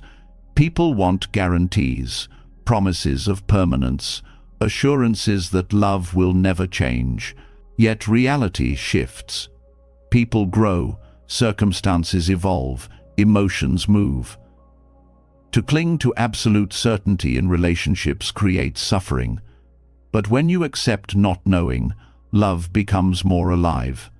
Each day with someone becomes a fresh discovery. You are curious about who they are becoming, and you allow yourself to be discovered anew. This openness strengthens connection because it is based on presence, not illusion. Work and ambition also reveal the gift of not knowing. Many try to script their future careers, demanding certainty of success. But life rarely follows a straight path. Opportunities arise unexpectedly, failures redirect, passions evolve. When you embrace uncertainty, you become adaptable. You explore possibilities without the burden of rigid expectations. This adaptability is not passivity, it is resilience. It allows you to thrive in a world where change is constant. Even in suffering, not knowing brings relief. When pain arises, the mind often leaps to catastrophic conclusions. This will last forever. I cannot survive this. But if you return to not knowing, you realize you cannot know the full shape of what will come. Pain may soften, healing may appear, new strength may grow. Not knowing opens the door to hope, because it reminds you that the future is not fixed. This practice also nurtures creativity. Creativity flourishes in uncertainty because it requires openness to what has not yet been seen. Artists, writers, and innovators all step into the unknown, guided not by certainty, but by curiosity. When you live with not knowing, you invite creativity into your own life, not only in art, but in problem solving, in relationships, in the way you approach each day. Certainty closes, not knowing opens. The gift of not knowing is also a form of freedom from anxiety. Anxiety often arises from trying to control what cannot be controlled. By shifting your relationship with uncertainty, anxiety loosens. You begin to trust that even without guarantees, you can meet whatever arises. This trust is built not from illusion, but from experience. Each time you face the unknown and survive, resilience grows. Over time, the unknown becomes less terrifying and more natural. Buddhist teachings often point to beginner's mind, the willingness to meet life as if for the first time. This is another way of honoring not knowing. When you drop assumptions, you see more clearly. You meet people without freezing them into old images. You encounter each moment without demanding it match your expectations. Beginner's mind is fresh, curious, and alive because it does not cling to past knowledge as absolute. Silence also supports this practice. In silence, you realize how much of your inner noise is an attempt to fill the space of not knowing. Endless planning, rehearsing, and worrying are ways the mind tries to avoid uncertainty. But when you rest in silence, you experience directly that not knowing is not dangerous. It is simply space. Space is not emptiness, but potential. This shift dissolves the urge to fill every gap with answers. Living with curiosity instead of fear also transforms your relationship with death. Death is the ultimate uncertainty. Many fear it because they want answers about what lies beyond. But Buddhist practice teaches that by accepting not knowing, you can approach death with openness. Instead of demanding certainty, you hold curiosity. What will this transition reveal? This does not erase grief, but removes terror. It allows death to be seen as part of the natural mystery of life. Practicing not knowing in daily life can be simple. When faced with a difficult decision, instead of rushing to force an answer, pause and admit, "I do not know yet." This pause creates space for clarity to arise naturally.